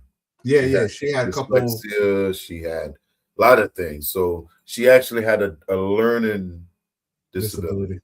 So this is exactly what we were talking about earlier about having all the kids in one class, because it's clear that she needs her own speech person, her own, because the fact that she can't spell her own name, that's the mama fault. That's a home problem, right? I agree. Your name. That's my mother taught me how to spell my name. My parents. That's the first thing, boy. Yeah, you learn that before you go to school. Yeah. This is how you spell your name. And you right. practice writing it. And this is how you write it. So when you get to school, that's basic parenting, right? Mm-hmm. That's the basic that you can do, other than when you change their pampers and stuff. I figured by the time you get to that point, it should be real easy. That's not a school issue. Now, I agree the school failed her. But if she can't write her own, like spell her own name, even if you can't write it, she was struggling to spell it. Like, wow. Yeah. Now, she definitely needed the extra attention. Like somebody to sit with her, and because her learning isn't the same if she has dyslexia, if she has. It's not the same, yeah. No, the words, there's times when I mix words up too. I'm not really bad at it. It's common for most people. Once you have to focus. Yeah, it's common. Some people have it real bad. So we were doing a test, and they show you how people with dyslexia, they went through the wide list of how people see these things, and they're like, wow, it's crazy, Yeah, you see, sometimes I'll mix words up and I'll see something, and in my head I'm looking at this, but I'm looking at the word, I'm like, that's not what it says. Yeah. You know what I mean? And it's crazy because you have to know when to catch it. Yep. And it seems like there's so many things wrong with her though. Yeah. And this is one of those things where should the parents have found a special place for her learning instead of throwing her into the school system, or did they think that she was a normal kid because she looked normal? Well, the thing is, I think I agree with you to a certain degree where they should have been able to take her out of where she were at, the school, and find a different school. So here's the thing. Should the school, don't mean to cut you off, but should the school have told them or helped them find a better place too? Throw that in with your answer. Well, if it's a money-making thing, but you got to remember, I can't say that because I don't know for a certain degree. So basically, knowing that area, I'm speaking, it's hard for knowing that area. Yeah. I don't think the funding was there. We went to Hartford High. Yeah. So she went to that one. Yeah. Yeah, she went to Hartford High. That's the school. And you see the dichotomy. She graduated in 2000. Right, but you look at the dichotomy. Most of the kids that graduated from Hartford High were pretty smart. All of them. That's what I'm trying to say. Hartford High is not like a dumb ghetto school. You know what I'm saying? Hartford High, you know what I'm saying? Hartford High had some historical value and, you know, some good people there. And it's right across the street from Mark Twain. So it's not That's like what the I'm trying school to is slacking. Yeah. Now, what were we in 2026? She graduated in 2025 last year. Yeah. So that's 25 years since my sister's been out of that school. Has the system gotten that bad? Like, are they just pushing the kids along? No, I don't think so. And this is the same thing we were talking So about. how could she not know how to read and make it all the way through? Because most of the lesson plan. So if you look at the year she graduated, right? So I could tell you exactly what happened, right? COVID happened. So by the time she got to high school, she was a freshman. Pandemic happened. All the work were on computer. She graduated at the back end of COVID. You get what I'm saying? So, yeah. So that was her case. That's how she. And I don't know. I could be wrong, but I could picture it because it's there was a 2 to 3 year span where these kids didn't go to school at all. So guess what? You were doing your work online, so that's when you were figuring it out. So if that you're trying to figure it out, you already lost 3 years. Your last years. But the thing is, like, she should know how to read before she get to high school. It got some people that. I'm just saying, if this should have been an issue, the parents should have caught when she was leaving elementary school. True, but you know what I'm saying? They got a lot of minorities out there that's reading at a 5th grade level. You know what I'm saying? Right, but there's nothing wrong with the 5th grade level because the newspaper's written on the 5th grade level. No, I get you, but we ain't gonna dumb it down to that. I get no, but I'm just saying, the newspaper's written on the 5th grade level. So think about it. If she had 5th grade level, she could know how to read. Yeah. Like very well. You know what I'm saying? So that's what I'm saying. She should have never left elementary school not knowing how to read, because that's when they teach you the A's and the B's and you move up, you know what I'm saying? And you have literally reading tests and you have spelling tests. Definitely. You know what I'm saying? That was way before COVID. You know what I mean? Yeah, true. I agree with that. So they definitely failed her. But who you gonna blame though? That's the whole thing. Here's another thing too that I gotta ask, and I don't know the whole thing. Do you think she had a lot of issues in class where they just gave her a diddle or something and put her in the corner and say, hey, finish these copies, and then they taught a different curriculum? Well, I think I can't speak for because we did talk earlier about all the kids in the class together. Right, and they have IEP, so they have a special what is that? What is it called?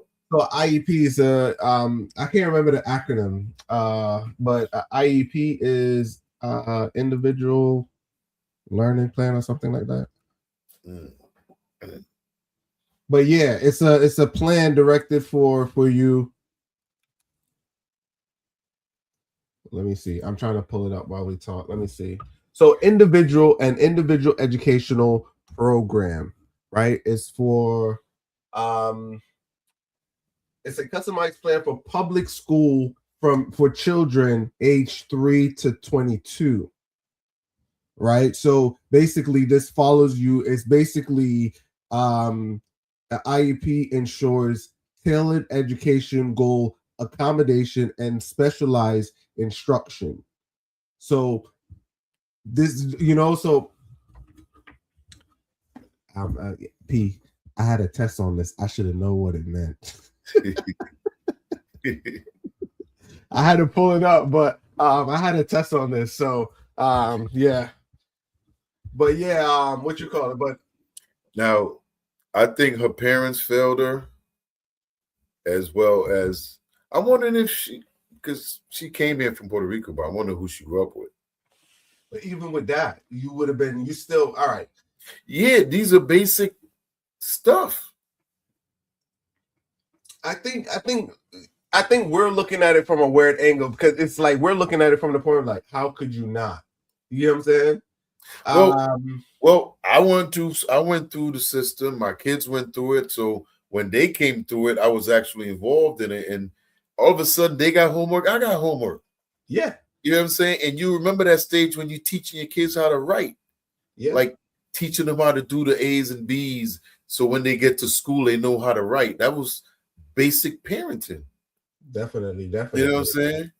But we could roll. You know, we could. Yeah, this one is the in-depth one, but I just had to show you. But well, we definitely gonna have to do a spin back on it when we find out what happened because it is in litigation. So no, I think that was a year ago. Let's see any updates on it. Let's see. Yeah, check any updates because you know stuff like this gonna move slow, real slow.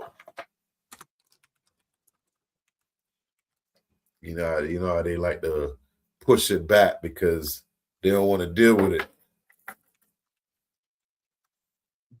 But that is horrible. Like that is horrible. She definitely should be in a special needs school. Yeah. But the reality I could say now is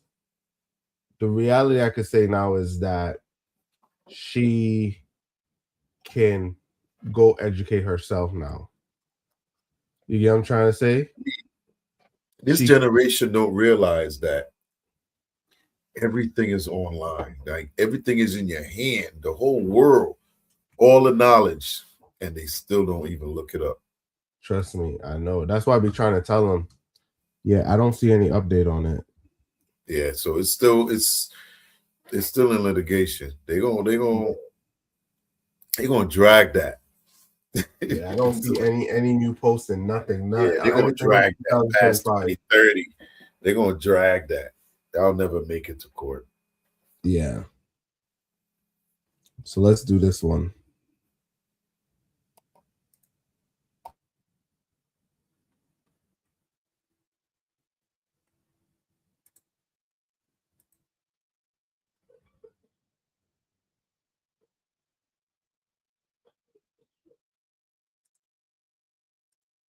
Because what you mean you're suing the hospital? Hold on.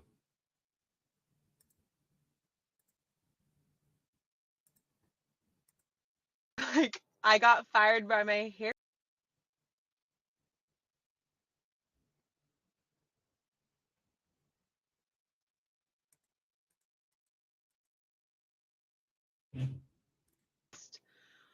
What? Hold on.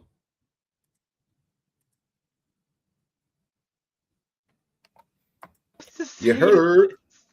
Like, date on like I got fired by my hairstylist. What am I even supposed to say to this? Like, I'm honestly, I'm still so rattled by it. I've been thinking about it all day. This happened at 8 p.m. last night. I'm a little nervous to ask why. He obviously seems like he's in a bad mood, or I don't know, maybe he's going through something, but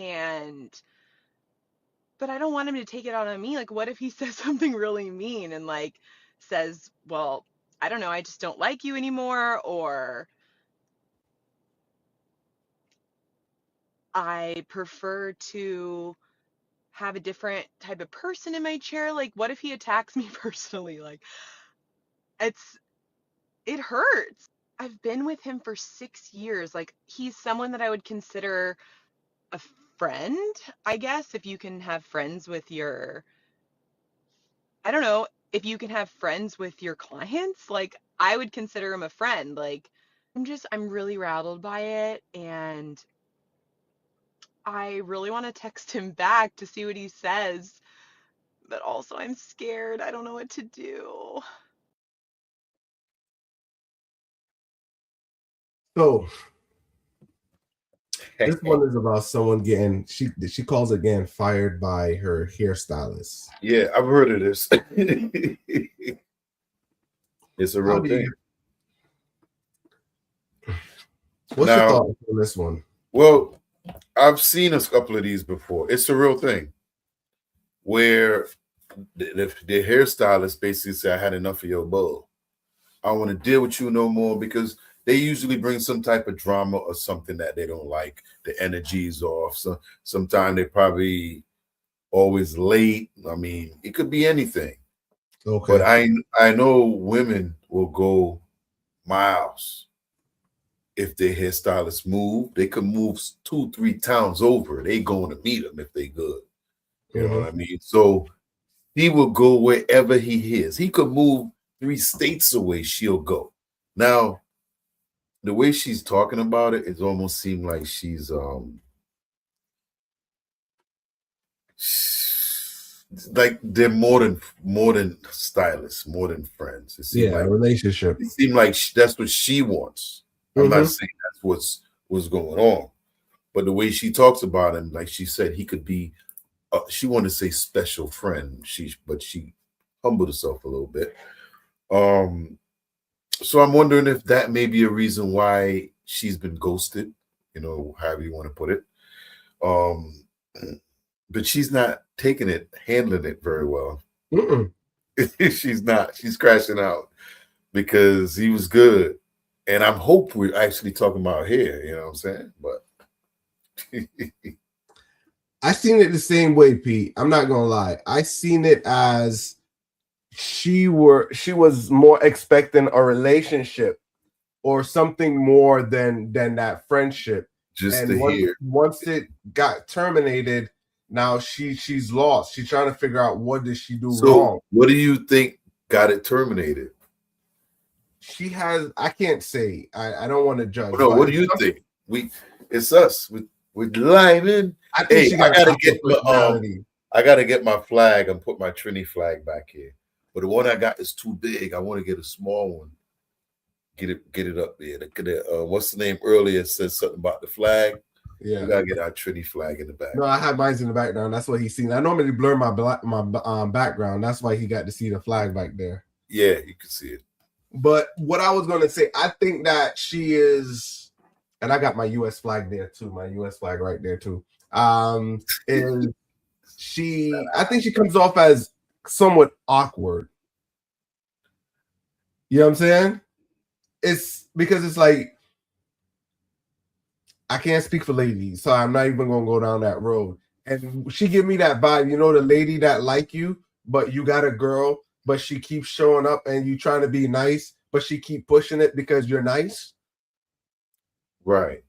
And that's what I'm wondering, if she made it, everything seems very weird.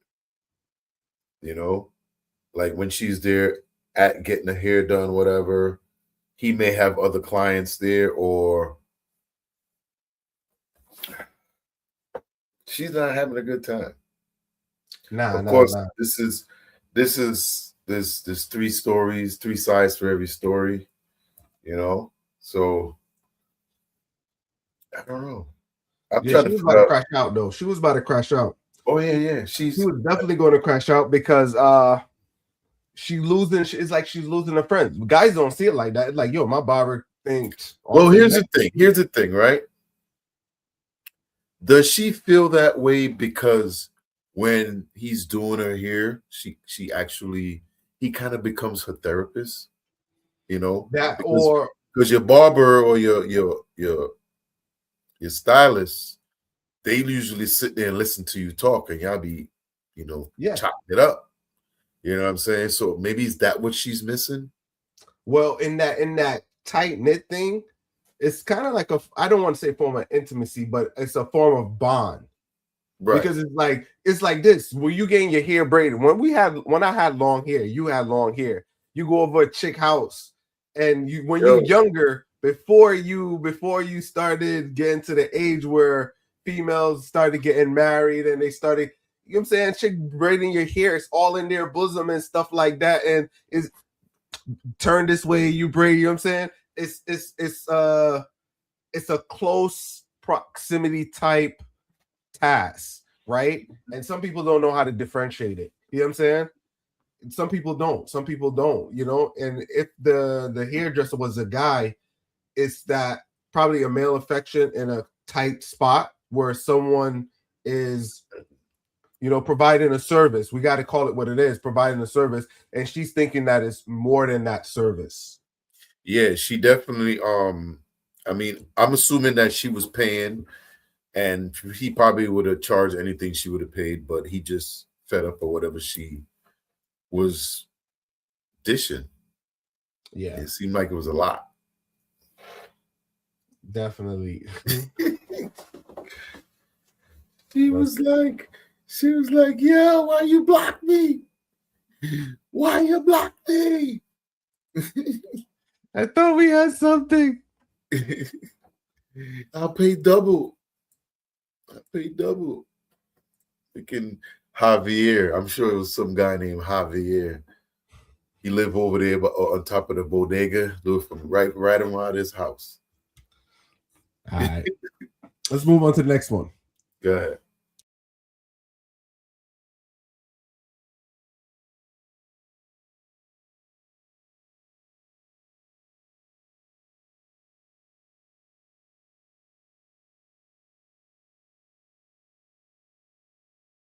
Apparently, I'm slow, stupid, or dumb because if you out with your old lady and another woman says, hey, she's pretty, that's not a compliment.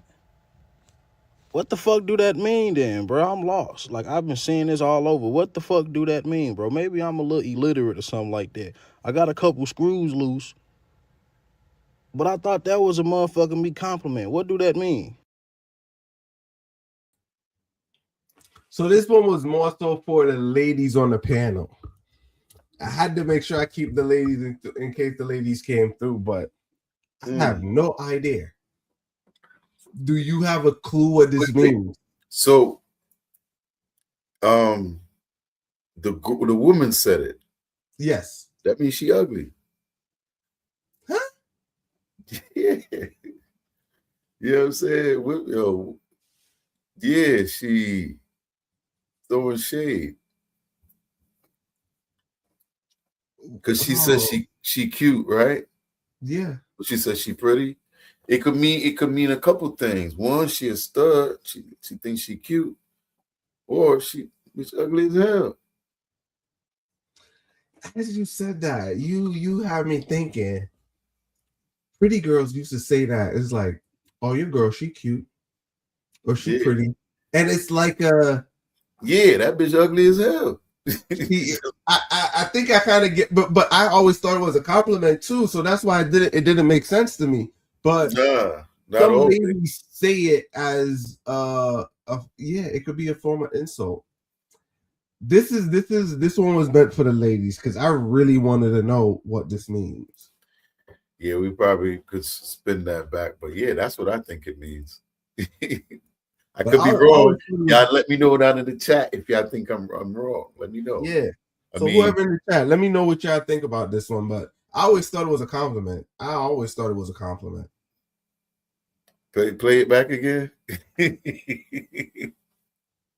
that shit back again. Apparently, I'm slow, stupid, or dumb because if you out with your old lady and another woman says, hey, she's pretty, that's not a compliment. What the fuck do that mean then, bro? I'm lost. Like, I've been seeing this all over. What the fuck do that mean, bro? Maybe I'm a little illiterate or something like that. I got a couple screws loose, but I thought that was a motherfucking me compliment. What do that mean? Hey. Another thing that's crazy, it was that he was just out. Yeah. So I think it's a compliment. Somebody just randomly walked up to him and said that. Yeah. I don't know. Now you got me thinking. People say this generation is warped, man, because what used to be up is down and what's down is up, left was right. When someone said, I think your girl is beautiful or pretty or whatever, it's a compliment. You know what I'm trying to say? So this one took me for a loop too, man. This one took me for a loop. I mean, up is down, down is up. Let's do it. All right. Two peas in a bucket. Let's go to the next one.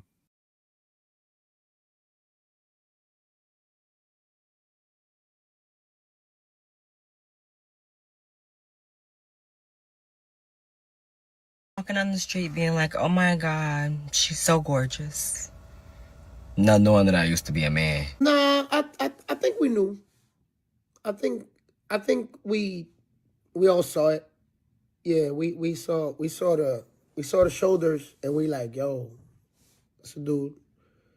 You know, we saw the chiseled jawline, and I saw it, and then like your makeup looked like a Thundercat. So right away we like, but we knew, we all knew that. You know, I doubt we just walk around like, oh, look at that gorgeous man, gorgeous Thundercat. No, brother, sister, no. We knew.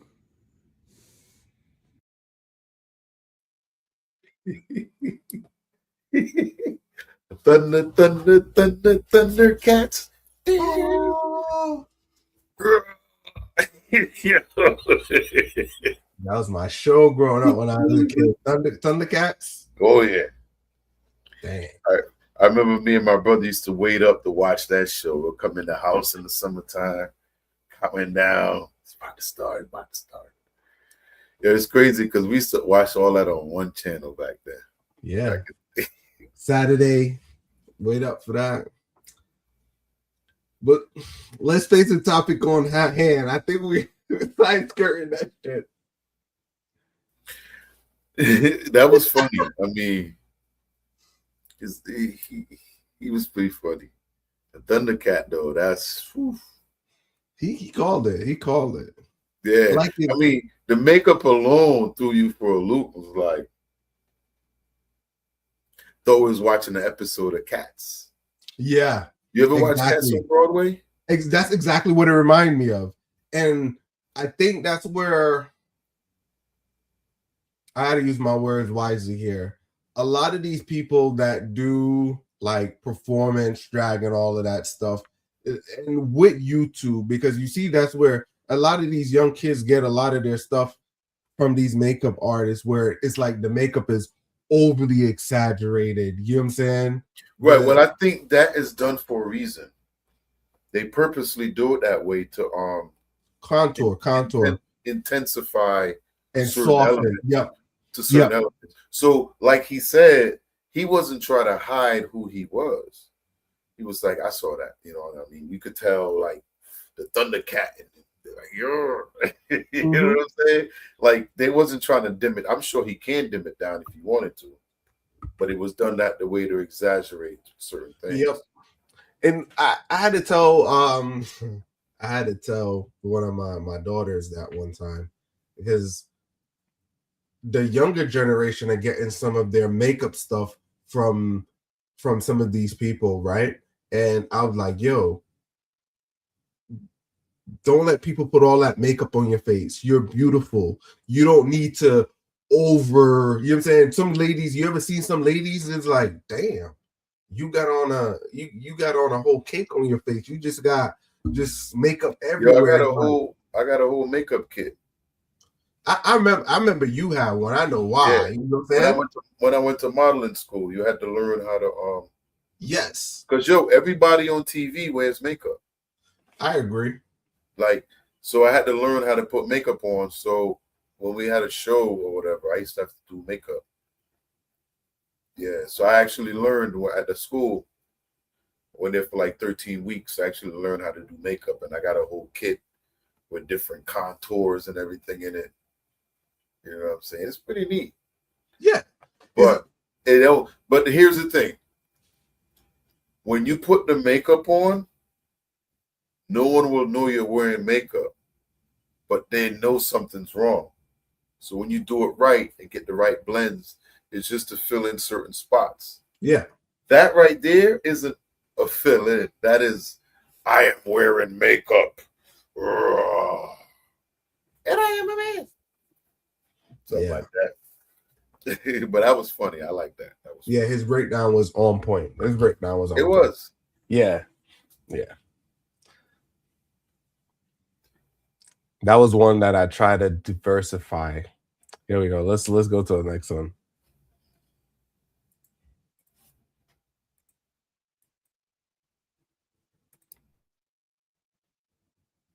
One second. Everything got reset, so I had to manually do it.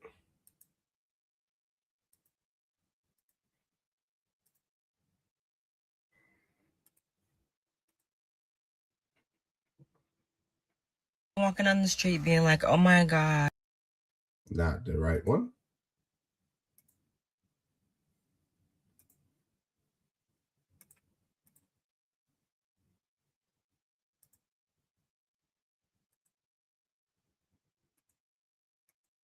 Why I don't judge niggas for hating their mom. My homie called me. He said, yo, I just found out that my son not mine. Mind you, his son is like 1.5. He been there through the whole pregnancy, all of that shit, right? He said, yo, I just found out my son not mine. I'm like, damn, bro. Da, da, da. Mind you, he tripping, but he not tripping on that. He said, well, I just told my mom. And she said, first thing she said to me was, I feel so bad for her. What? Yeah, get the fuck out of fuck you mean you feel so bad for her? I told that nigga to go tell his dad to get a DNA test ASAP. Cause the fuck is you talking about you feel bad for her, bitch? So, you want to run it back one more time? Yeah, I mean, I got some of it, but all right, let me play it back. So wait. So the mother says she feel bad for her, but he found out that he wasn't the father. Right, it was his boy. Yeah. That's a bad situation. Yeah. What would make you go to the mother's side if he found out it wasn't his kid? He probably was asking questions. No, because he had a valid point. And that was his whole thing. If a man just found out a kid isn't his, why would you go to the mother instead of going to the aid of the guy? That's how I'm phrasing it. What would make you go to the mother first? Right. To the person, well, because that's her mother, right? No.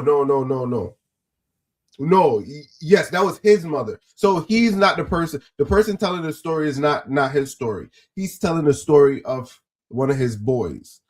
So his girlfriend came to him and said the kid is not his. Well, they did a test and they found out the kid is not his. And the mother told the son, I feel sorry for her. Right.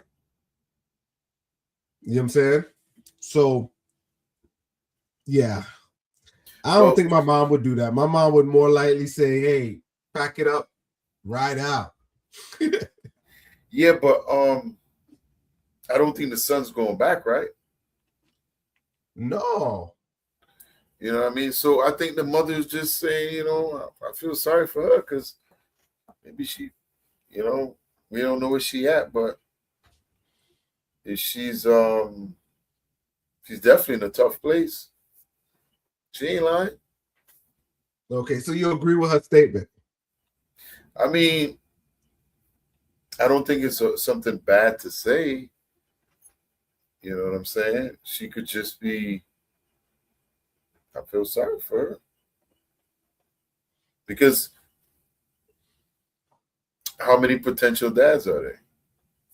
I get you. You know what I mean? So the fact that she would tell him he was the father, knowing there's a possibility that he might not have, is probably, and I'm sure the mother is probably the one that pushed this paternity test. You know what I mean? Yeah. I'm sure that's what happened because they could tell something ain't right. So something's going on there.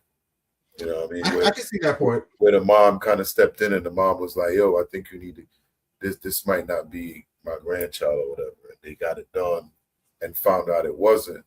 So I think by the mother saying that, it was like she probably had was on 10 toes down. No, he's the father. You know, we've seen the Maury episodes, and she get out there embarrassed, and I'm sure there was a big fight went on, and then you come to find out after he was involved for this long. You know what I mean? Yeah. I can see your point. I can see your point. It's more like they already had suspicion that the kid wasn't there, so she's coming from that point of view, like, well, we already know. It's only you didn't know. You know what I'm saying? Yeah. At first, when I looked at it, I was like, you know, it's like, why not more comfort your son? But seeing your point of view, I kind of could see where you're coming from. They probably were under the suspicion already. It may not be. And if you're coming from that position that the kid may not be yours, you're not really surprised. It's more like it's on her now. Yeah, I feel sorry for her, right? Because she my son wasn't a sucker. You know what I'm saying? Yeah, because you got to think he's finding out at the year and a half, so that means he was with her all the way through, probably all. I'm assuming through her pregnancy. Which is 9 months plus a year and a half. You know what I mean? Mm-hmm. Thinking that that's his kid. And he probably did all the works. I'm sure the mom might have been involved. And then later they found out, you know. So it could have been like they was probably just mentally drained. Yeah, I get it. I get it. That's fair. That's fair. I Now, kind of see that this is point. all alleged, of course. Yeah. This is alleged. So y'all can kill me in the chat, y'all know. But that's a tough spot to be in. Yeah, tough spot for both sides. That's almost like being in purgatory. Yeah, both sides. Well, at least he gets to walk away from, you know, he dodged a bullet. Some people don't walk away. Because what type of person is she? You know what I mean? But some people don't walk away. Some people don't. Some people stay. Nah, this is over. Mom's in his life. life. That's the right thing. But some people stay. Yeah, I know. But I'm just saying, like, the way it seems to me like the mother's involved in his life. Yeah. You know what I mean? So, right, exactly. You know, like, listen, this is not a good idea, because if she's gonna lie to you for all this time, and like that's a big lie. You know what I'm saying? Mm-hmm. And you're gonna accept her back, knowing everything you know, and yeah, that's over. Definitely. You're banished from the family if y'all see you talking to she. All your mother. All right, let's run to this one. Let's move to the next one. Here we go.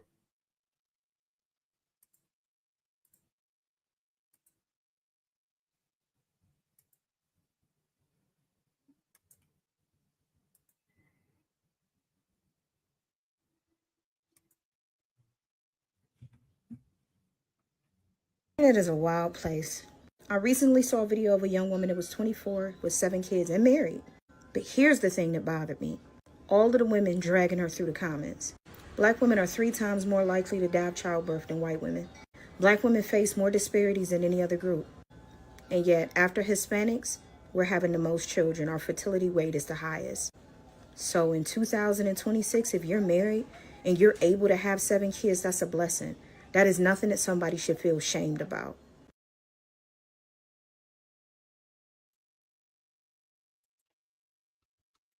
So those were some good stats there. When I first heard this, I looked at it like it was something I heard it before, but it's a young lady with 7 kids and she's married. And in today's time, people were looking down on the young lady because she had 7 kids and was married.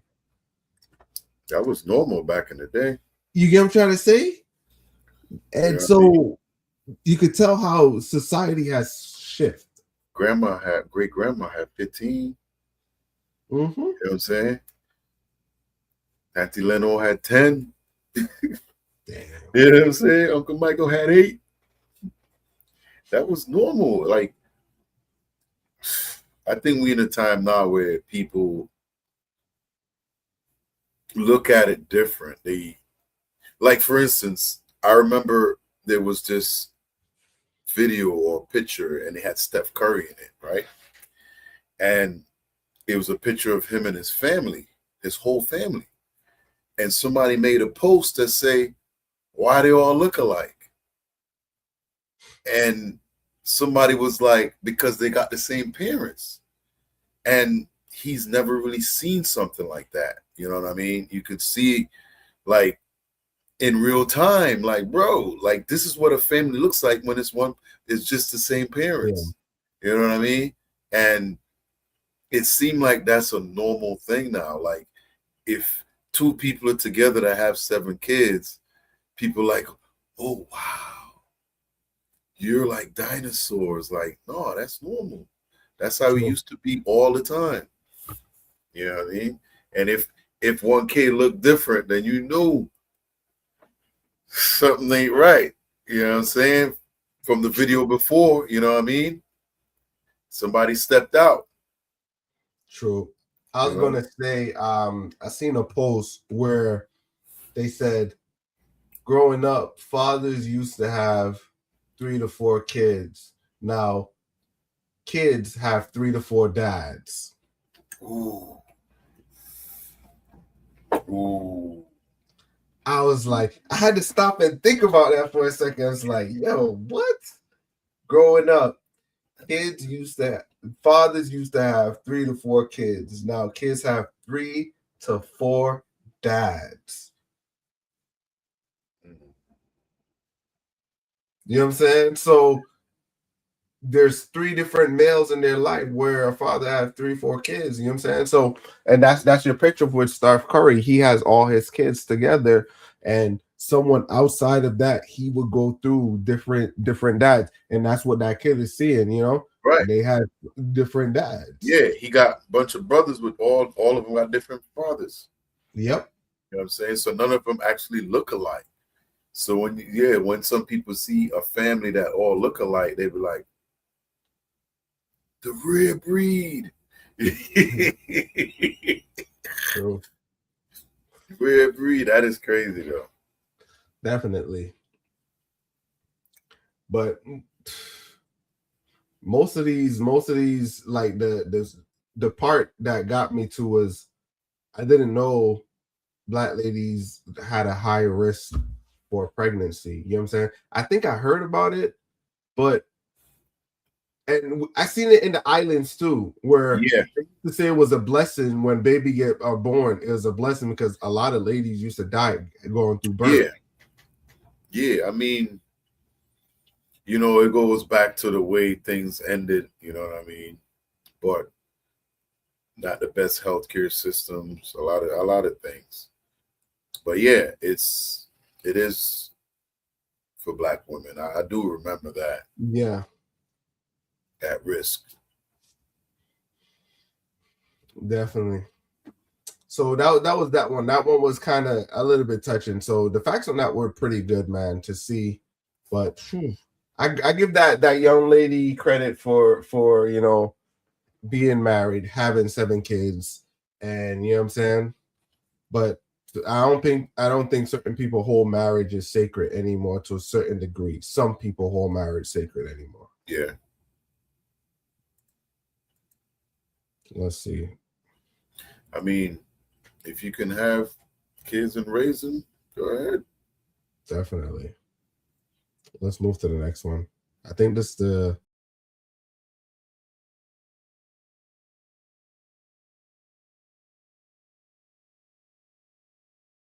a submissive woman.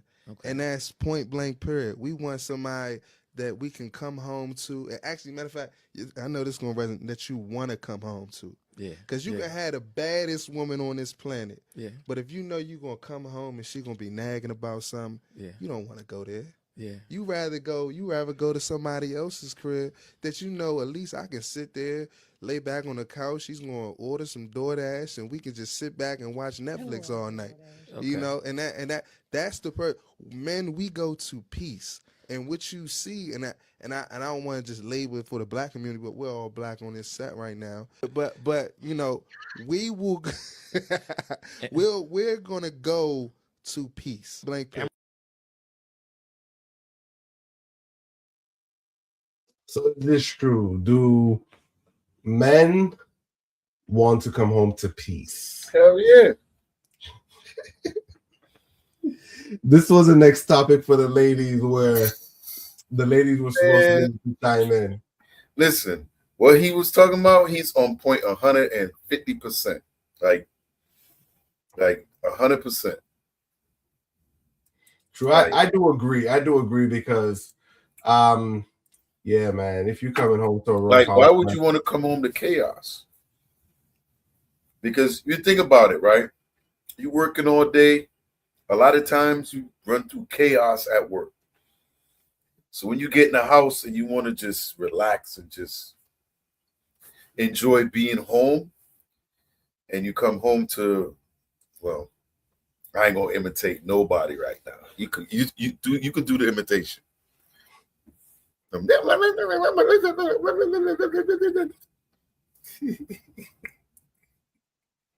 got you.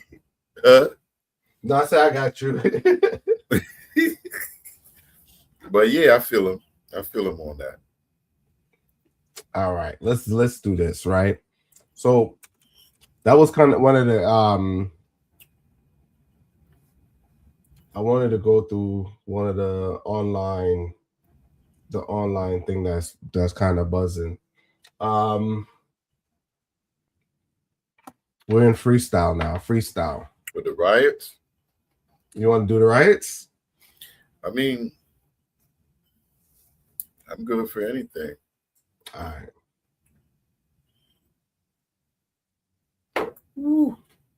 I'm trying to find the right one. That shit good right there. Man, there's so much stuff going on right now, man. Like, real sensitive things. All right, so 1 second. Yeah, let me pull it up. Hold it for a second. Let me Yeah, I got my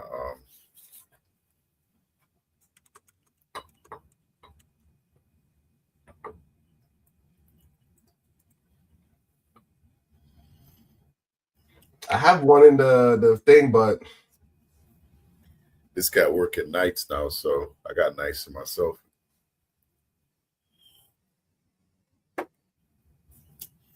Working third shift now. Okay. Where you say you got one left in the queue? No, I had one, but 1 second. I can't find it. I don't think it thing.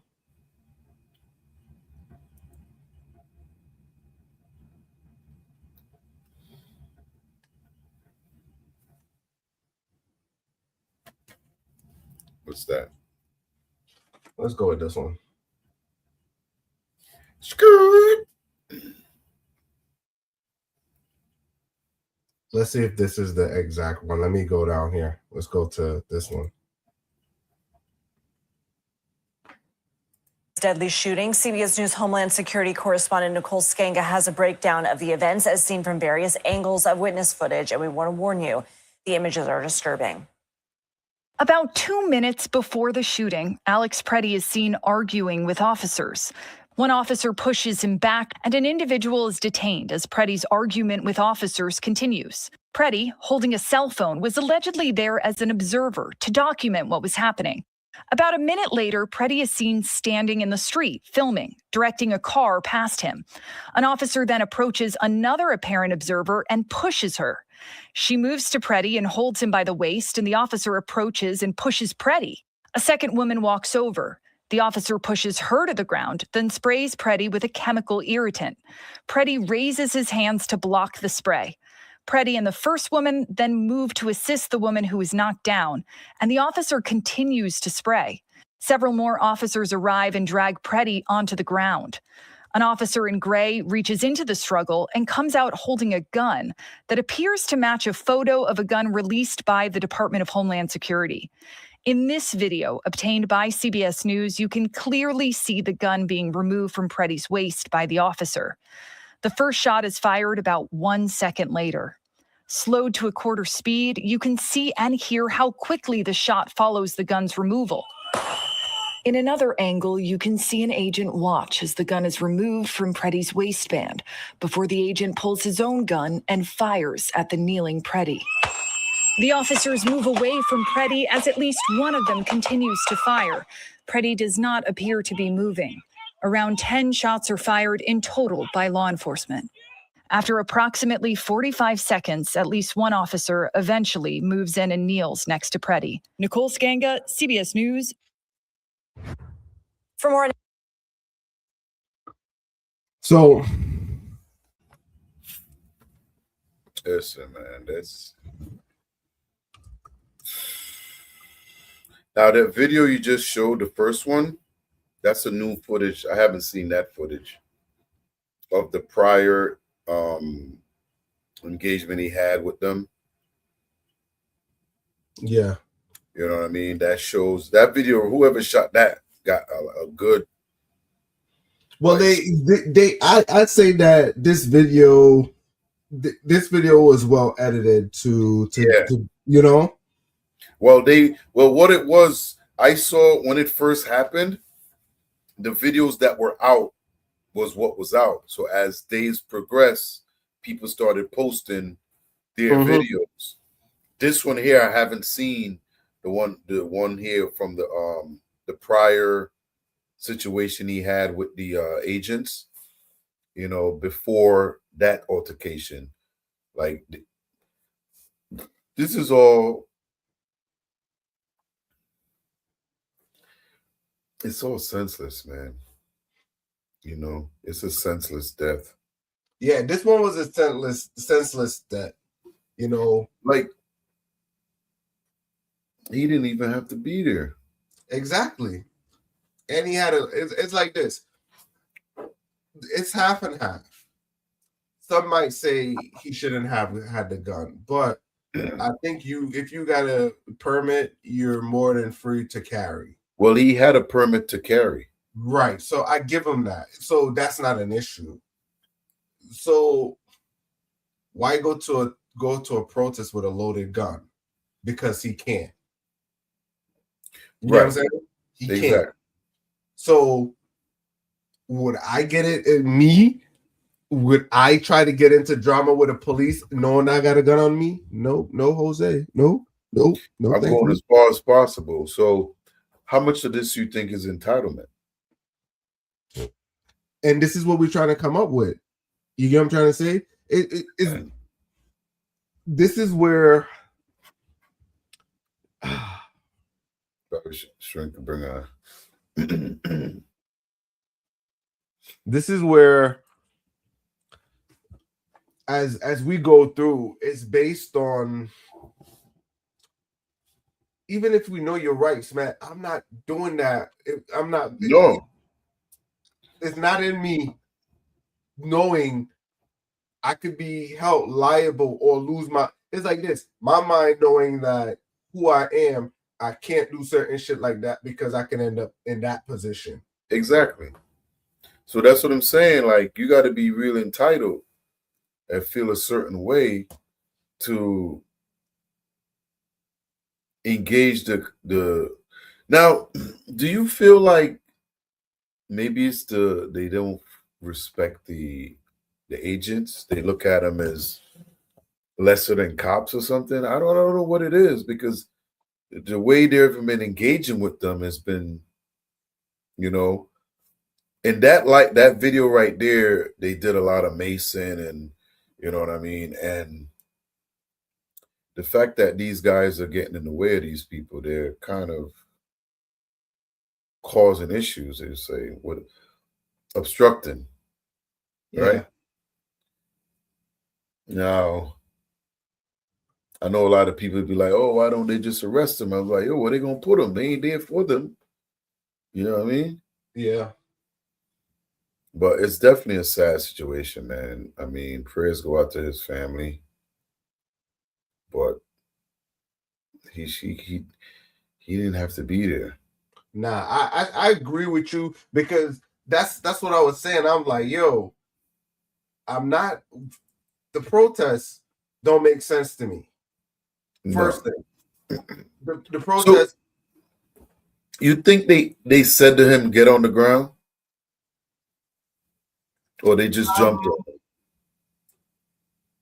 Because, like if the cop tell you to get out the car, you get out the car. You don't be sitting there cussing the cop out. And you said it was an altercation before this, right? You saw it in the video where they showed something happened like before that altercation, like a little further down the street. Because when that video started out, it showed you a couple clips before. You want to check out a different clip? I got no. Yeah, you can show whatever, but I think that one right there showed everything we needed to see, pretty much. Yeah. You know what I mean? You see them take the pew pew from him, and then after that happened, he gets shot. You know what I mean? Or pew pew. And it's crazy. Like, a lot of people look at it as, oh, he shouldn't have been there. He's wrong. But at the end of the day, what they came out and said he was doing, they said he was brandishing a weapon. He never once removed his from the holster. They did. It doesn't have to be that moment. No, they did. We only could talk about what we saw. Right, but that's what I'm saying. But it doesn't necessarily have to be that moment, though. I'm not saying I don't know, but no. What I'm saying, in jail for brandishing weapon, and it wasn't in the moment, the time frame. Right. But they wasn't trying to apprehend him until he got in the way of when they pushed the lady down. True. When he got in front of him, and then they maced him and jumped on him. Right? Now, you could be right. Well, how did they know his pew-pew wasn't showed until they bend him over and his jacket came up. But other than that, he was always in the holster. Yeah. Because, you know that lady got fired, I think. Who lady? Or got him? The one that came in the report. That talked about when the shooting first happened. One of the people, huh? What the AG? Not the one that talks every day. I forgot the name of the lady, and she came out and said, "Yeah, basically, this would happen today. Our agents got into it with a guy who came out brandishing a weapon and doing all this stuff, and it was like, holla, waving it around. That's what that mean, right? He never once removed it. They removed it from him, right? Why would they fire him? Huh? I'm trying to see who got fired. Go ahead. Because I think my supervisor came and told me they removed her. But yeah, none of it makes sense. Like even if they told him like, yo, get down on the ground, like lay down, whatever, and he's fighting with them, you know what I'm saying? Because right there, it didn't look like he was fighting. You know what I'm saying? It looked like they were just pushing him to the ground. But why did 5 of them have to jump on him though? Because I can't speak for that. I really can't speak for that. But he wasn't fighting back. You know what I'm saying? He wasn't fighting back. I agree. I'm playing devil's advocate. I'm gonna play the bad guy. What if they seen the gun on him? They did. They took it off of him. Right, but what if that was the whole thing? That was the whole thing. What do you mean? We seen people get shoot for less. We seen people get shoot Oh for yeah. Yeah, I'm not saying you're wrong, but they saw he had a gun on him. And the agent walked over and took it off of him. And after he removes it, I'm assuming that gun went off. and then they offload it on. No, in that camera, it shows the guy that was right. Things shot him. Man, this was a senseless killing. I think it could have been avoided. I think it could have been avoided. Of course. This is 100% could have been avoided. But this one right here, slightly different from the first one last week. But who now, journalistic hat, who is to blame for this situation? Should it be Trump or your boy Tim? To be honest, I think Tim's more to blame than Trump. And the reason I say that, Democratic answer. And the reason I thought you was going to come with the Democratic answer. Man, come on, man. They don't care about us. You know what I'm saying? They just want us to pick sides. That's all. Remember, I'm at some point in the next couple of months, I got to be voting too.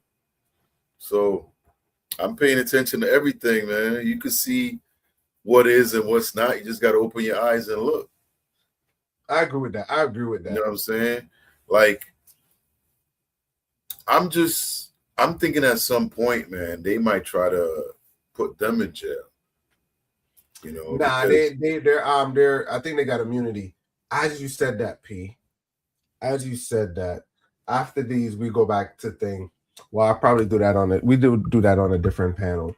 But this situation, I see some people blaming Trump. And I know that they're saying this is his administration. He should be held liable. I think in a riot, you can't tell people how to act. You can't see people do certain stuff and say they're protesting peacefully. But I understand the uproar because it's 50-50. You know what I'm saying? But you can't also have state representatives. Well, you can. They have the right to say what they have to say. But the thing is, I would always remember, and this is my opinion, I'm speaking on my terms, I will always remember these are the same people like Tim, Biden, and all of them telling us that they can't close down the border. You get what I'm trying to say? And what I try to say is when all these other things were going on, these people were, violence is up. You remember I was telling you about Colorado, and I was explaining a lot of these stuff, and he was like, nah. And I was explaining, I was explaining some of these stuff. Now we had the video. Yeah. And they denied that on live TV. How did they get over all of that stuff? You remember? They had video of them in that place. They had guns, they had this. And the spin on TV was crazy. I knew something was up. So when I look at it objectively, they can now look at me and expect me to go out and support this. I can't. Because guess what? It's a kick in the face to all the immigrants that came here legally, paid their money, waited in line, got their citizenship, and it's contributed to United States of America. You get what I'm trying to say? Where people came in here, living here illegally, and doing illegal stuff and affecting Americans. And they're basically muddying the water. So I was watching one of these riots. One time I went live. I go live on the riots by myself. And the people was like, the guy pulled up and he was like, yo, there's a predator in there. It's a PDF. He's in there. Y'all blowing y'all horns. And the people like, we don't care. So now you have a dichotomy of people like, what are you fighting for? You know what I'm trying to say? If you could blatantly tell an officer, yo, I don't care. It's your neighborhoods, and these people are bringing down your neighbors, and you don't care. Yo, I don't think they care about society.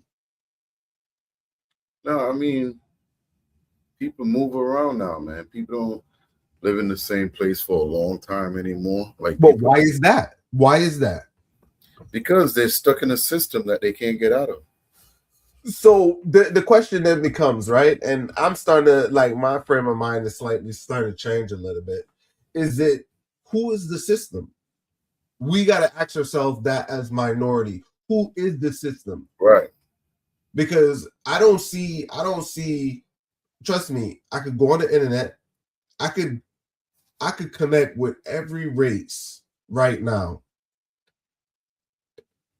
I got opportunities before. I got jobs before. So how long could we? I'm not sitting there saying that racism don't happen. I know, but I can't sit there and tell you like, yo, we oppress. Exactly. You know what I'm saying? Like the only thing I could say is that that you could blame Trump for is communication.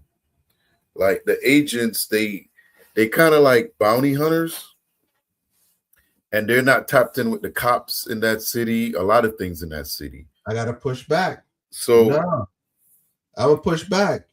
That's because of the state or the state. No. I'm not talking about Minnesota in general. I'm talking about all over the country. No, that's one. No, but you got to remember. All right, let's look. What's a good example? Let's go to Texas. Mm-hmm. Why?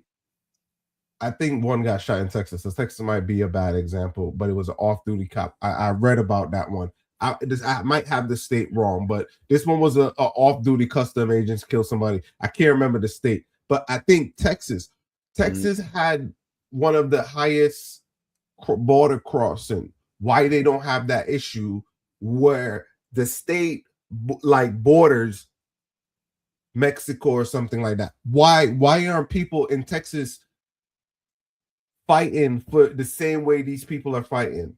If you notice, most of these things are on the East Coast, right? Yeah, but just like you said, they're only showing you certain things. Right. And then here's another thing. If I came through Texas, I'm not sitting there. I'm going to a state that's going to protect me. Right. And that's what I'm trying to show you. So guess what? And I could comfortably say, I don't know. I could comfortably say that, hey, the people in Texas are fed up with it. You get what I'm trying to say? It's like, yes, Texas already understand. Hey, we know we have a border crossing issue. Mm-hmm. So the people in that town are not complaining. You know what I'm saying?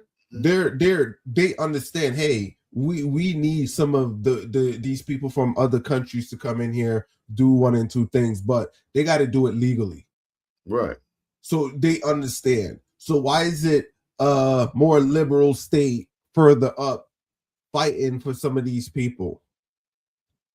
You know, I think everybody has the right to protest, stand for their position, but you know, I mean, look at it like I think too, with like it's a political thing where the heat's turned up in certain areas for a reason because of political power and things like that.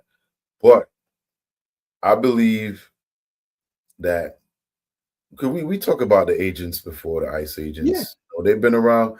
People think it's a new thing. You know, they've been around since '93. Way before that. Yeah. No, before they were INS. Yeah. But they weren't officially ICE agents till '93 after 9/11 happened and all that stuff. There were 2 years they were like in limbo, and then it became ICE.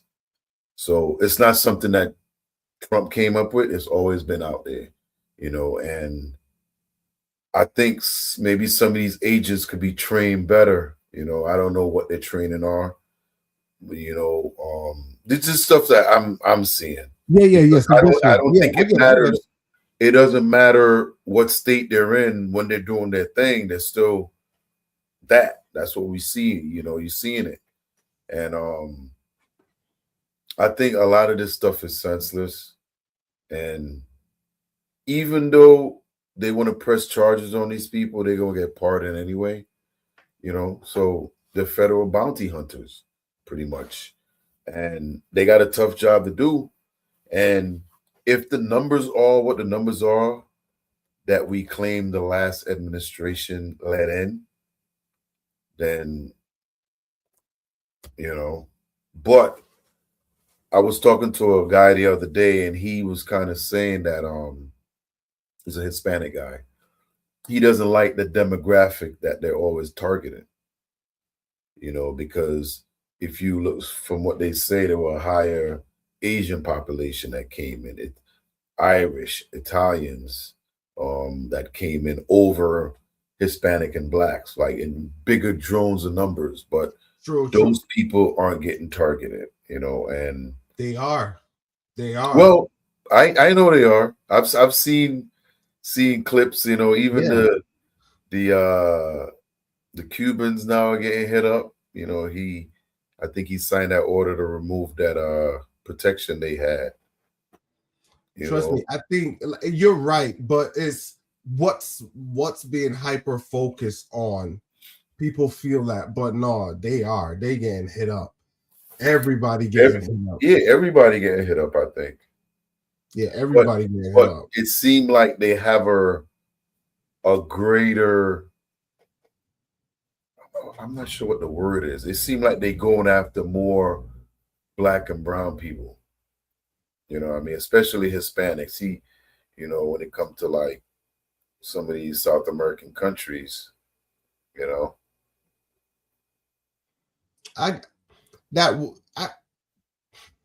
But I wouldn't say I would blame him. I won't blame him, because how did we get to this point? Last administration. So, I mean, there's a lot of politics involved, because you got to remember, even before the last administration, he was in office before the last administration. So there were things that went on that politically you could see things are getting done. But either or, we at this point because of what happened previously. Now, my question to you would be, how many of these people are actual criminals that they claim are in the country, the ones that's getting hit up?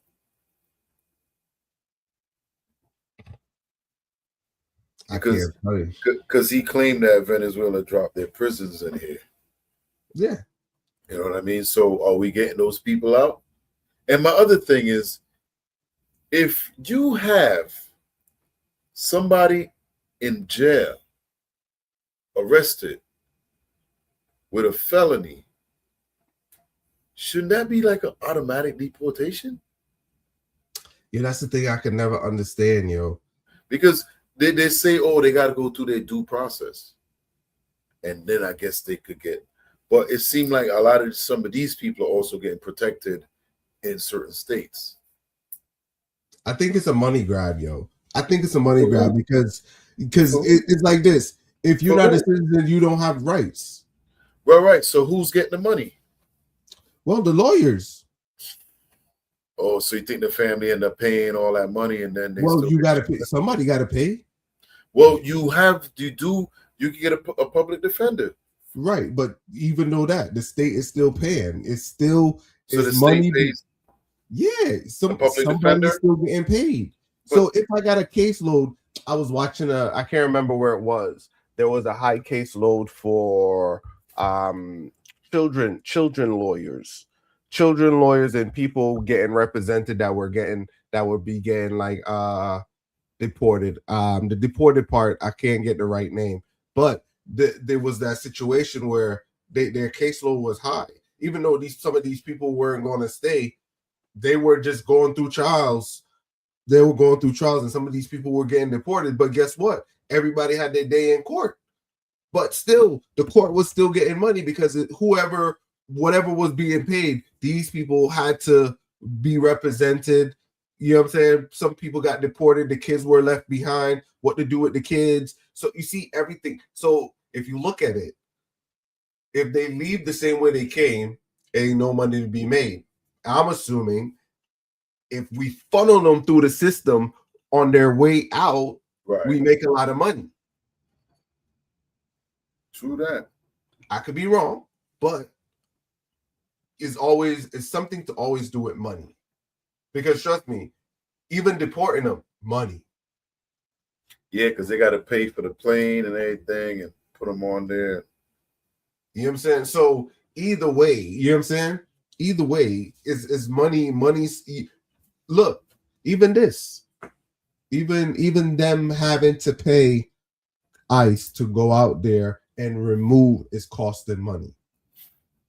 It's a problem that was, and I remember, I'm not speculating, I ain't all of that speculating nonsense, but I remember I was watching this this thing where they was like, yo, there's always a cycle where there's no problem and they create a problem, then solve the problem. So right, and that's what I was saying. If you look at it politically, you could see it coming. Yeah, and that's what I was looking at. It was set up like, because look who was before Biden, and there were things that happened. Because remember that didn't end very well. You know what I mean? So it was set up, and the trap was set. You know, and the bait was hooked, and took the bait. You know what I'm saying? Now, my question to you is, why would you want your borders open like that? Like, for any country, like, do they feel like America is so great that it can't be overran? I don't think America, I think the forefathers set it up properly, and they had that tuition or intuition of some of these things. That's why you see Mondami can't run to be a president. So you could get a lot of like Minnesota, and I think this is the critical point that this administration is seeing. They have a lot of foreign people inside of Parliament, or me saying Parliament, inside of the Senate, the House, it is all the that same stuff. thing. You know, so now are these people seeking external interest inside of America? Because now you have a whole bunch of people that are not native to America molding America into what they want America to be, right? So America is a nice building block, and it was designed where, hey, immigrants But that's can what come. America's always been, a place. Right, of it is. But that's why when you go to swear in, you're breaking your allegiance with other countries to support America. Yeah. You got to remember, you're breaking that allegiance. Now people are no longer breaking their allegiance. I've seen video where people are here and they got their thing, and it's like, oh no, I'm from my country. And like, so like when you look at this riot, why do they have so much other country flags in these riots? Yeah, go to a different country and wave your country flag in the next country and see what happens. Well, that's the thing. You'll only find that in countries where there's a lot of different cultures mixed up. Well, but what country is that? What other country has the diversity as America? I could tell you one, and that's right next to us is Canada. But other than that, you don't see the world leaving to go places in drove. Well, in the Caribbean, every carnival, that's a party. A bunch of other island people show up. You know what I'm saying? But that's the party, not to live. Yeah, I mean, that happened in Brazil. But think about it. That's the next party too. It's party, Mardi Gras. You know what I'm saying? No, but Brazil was a lot of different cultures came into Brazil to thin out the black blood. after slavery. You know.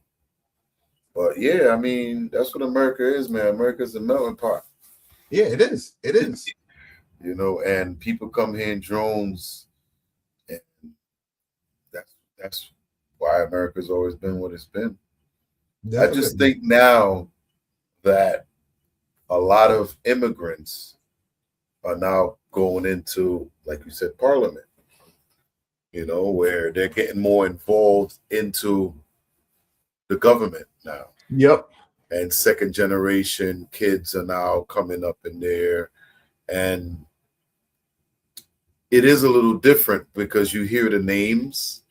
And when you hear the names and the name is a foreign name, it do make you think a little bit. But yeah, because you're basically having outsiders come in and telling you what you should do as an American, which is a slap in the face.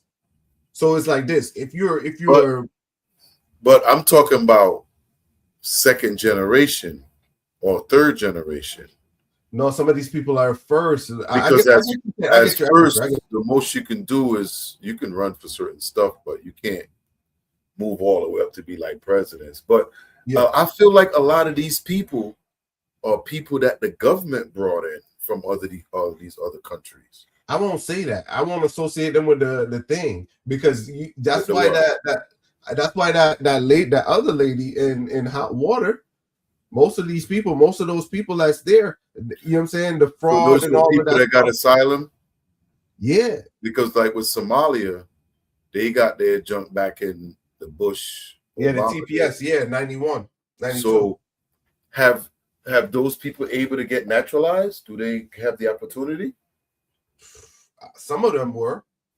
So they were protected, and they were right. so I know. well protected. So because they were protected, you think some of them didn't go for the naturalization process? Well, that's how Minnesota got.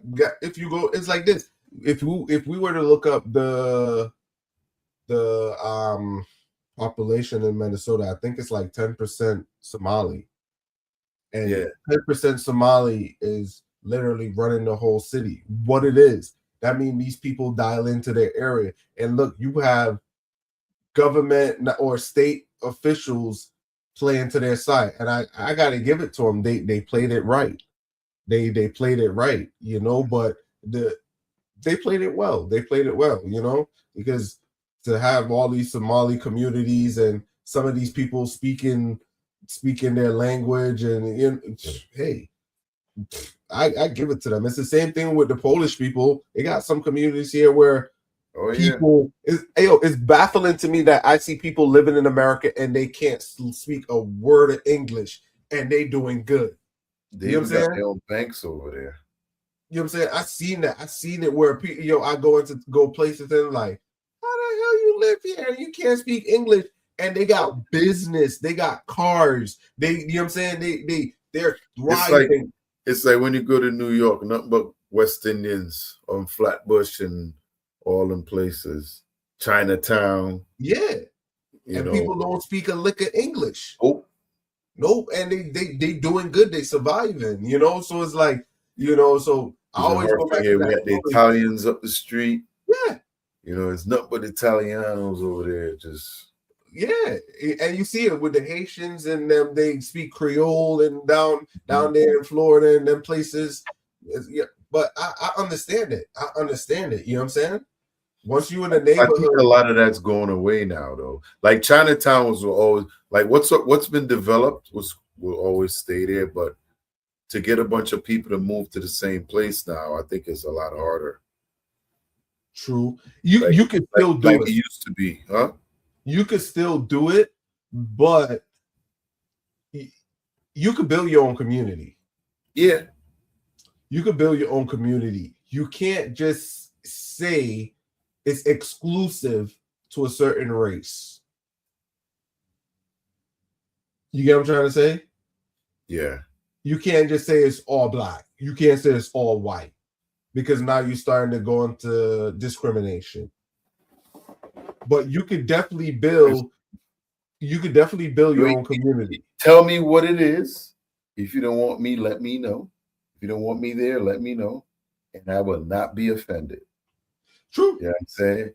Just let me know what it is. Because trust me, if I know my butt don't need to be out here after 5 o'clock, let me know. I go up the street.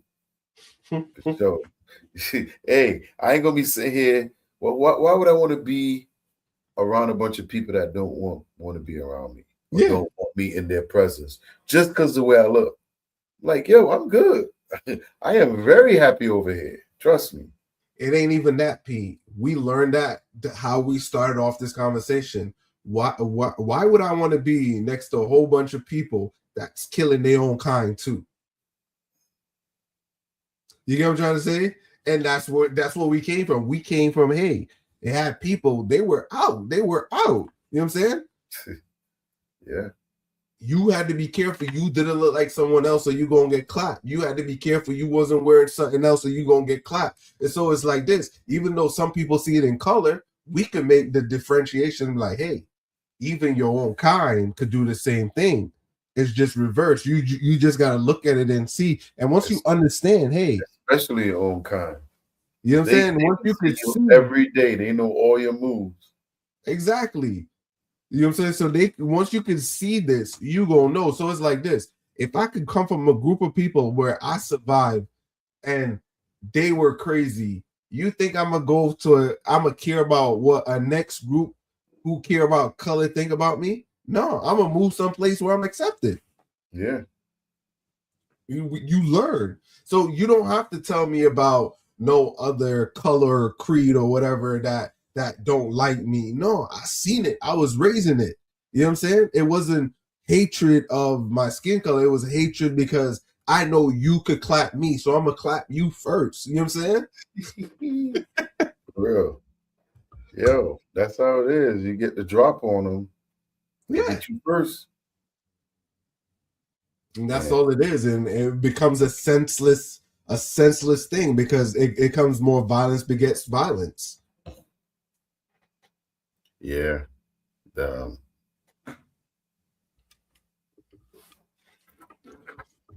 yeah, we're gonna go ahead and land this one right here. Yeah, we've been on for a minute. Yeah, we definitely been on for a minute. That was a good one, man. I mean, we got a lot of things going on out here. Yeah, I'm gonna keep saying, man, I don't understand how these people got all this time to go out there and protest, because when I get out of work after doing 12 hours, I bring my butt in the house. And still pay bills? Yeah. Now I know supposedly he cut all the aid off to Minnesota, right? I'm glad. Is that still shut off? I don't know. How could I can't understand how I can't speak on it. I can't say, because one thing I'm learning with these politics, I like to make sure that I'm not just it's a lot saying random shit. You know what I'm saying?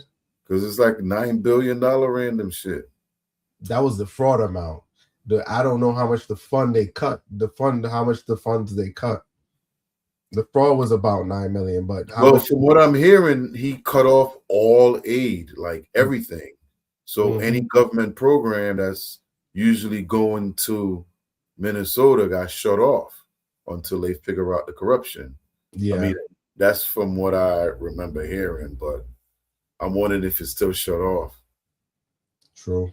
You know what I mean? Because at some point, man, all that stuff's gonna have to calm down. Definitely have to calm down. I think I like, so in closing, I think this is a shakeup. This is a shakeup for the whole US. It's basically I don't think so. I think so. You know why I will say that? I'm not saying you're wrong. But the reason I say that is because we've seen these riots in Minnesota before.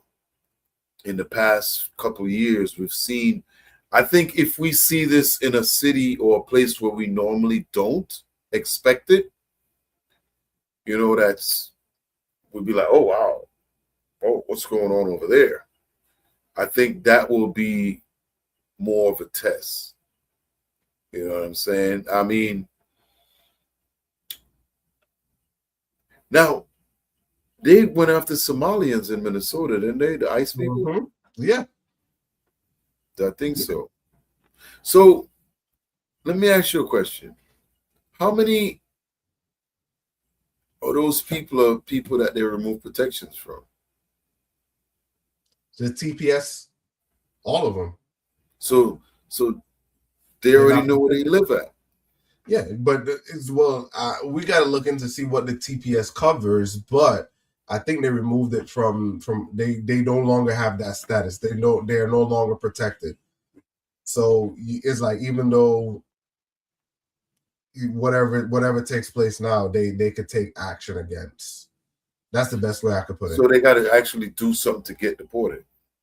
Well, based on this now, you know, I think with knowledge and more understanding, I could better answer the question, you know, because we need to see more. And that's why it's like, I think, so the question would be to you is, would you like to do more of these? Yeah, definitely. I mean, even if it's not on this, you know what I mean? But yeah, like a separate one. We do it on a separate one because that way we could question and ask questions and stuff like that and have a different audience. But listen, there's a lot of stuff going on out here that, hey, y'all be safe out there. If y'all go out to protest, you know, you do have the right to protest in these United States of America. So protest peacefully. Yep, that's the key word, peacefully.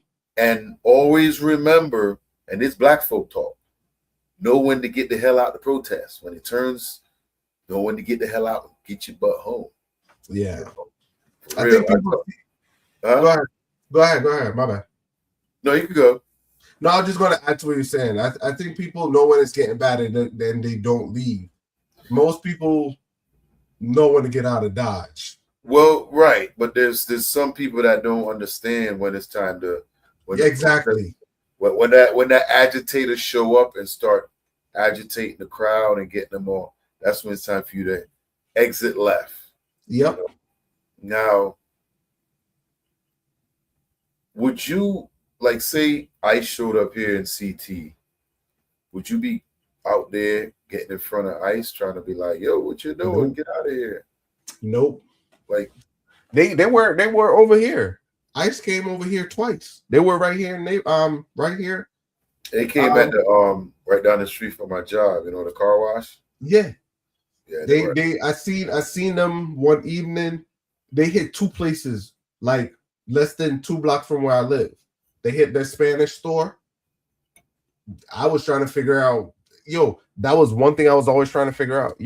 How can we have a Spanish store? I'm not saying anything about Spanish people. I love my Spanish people.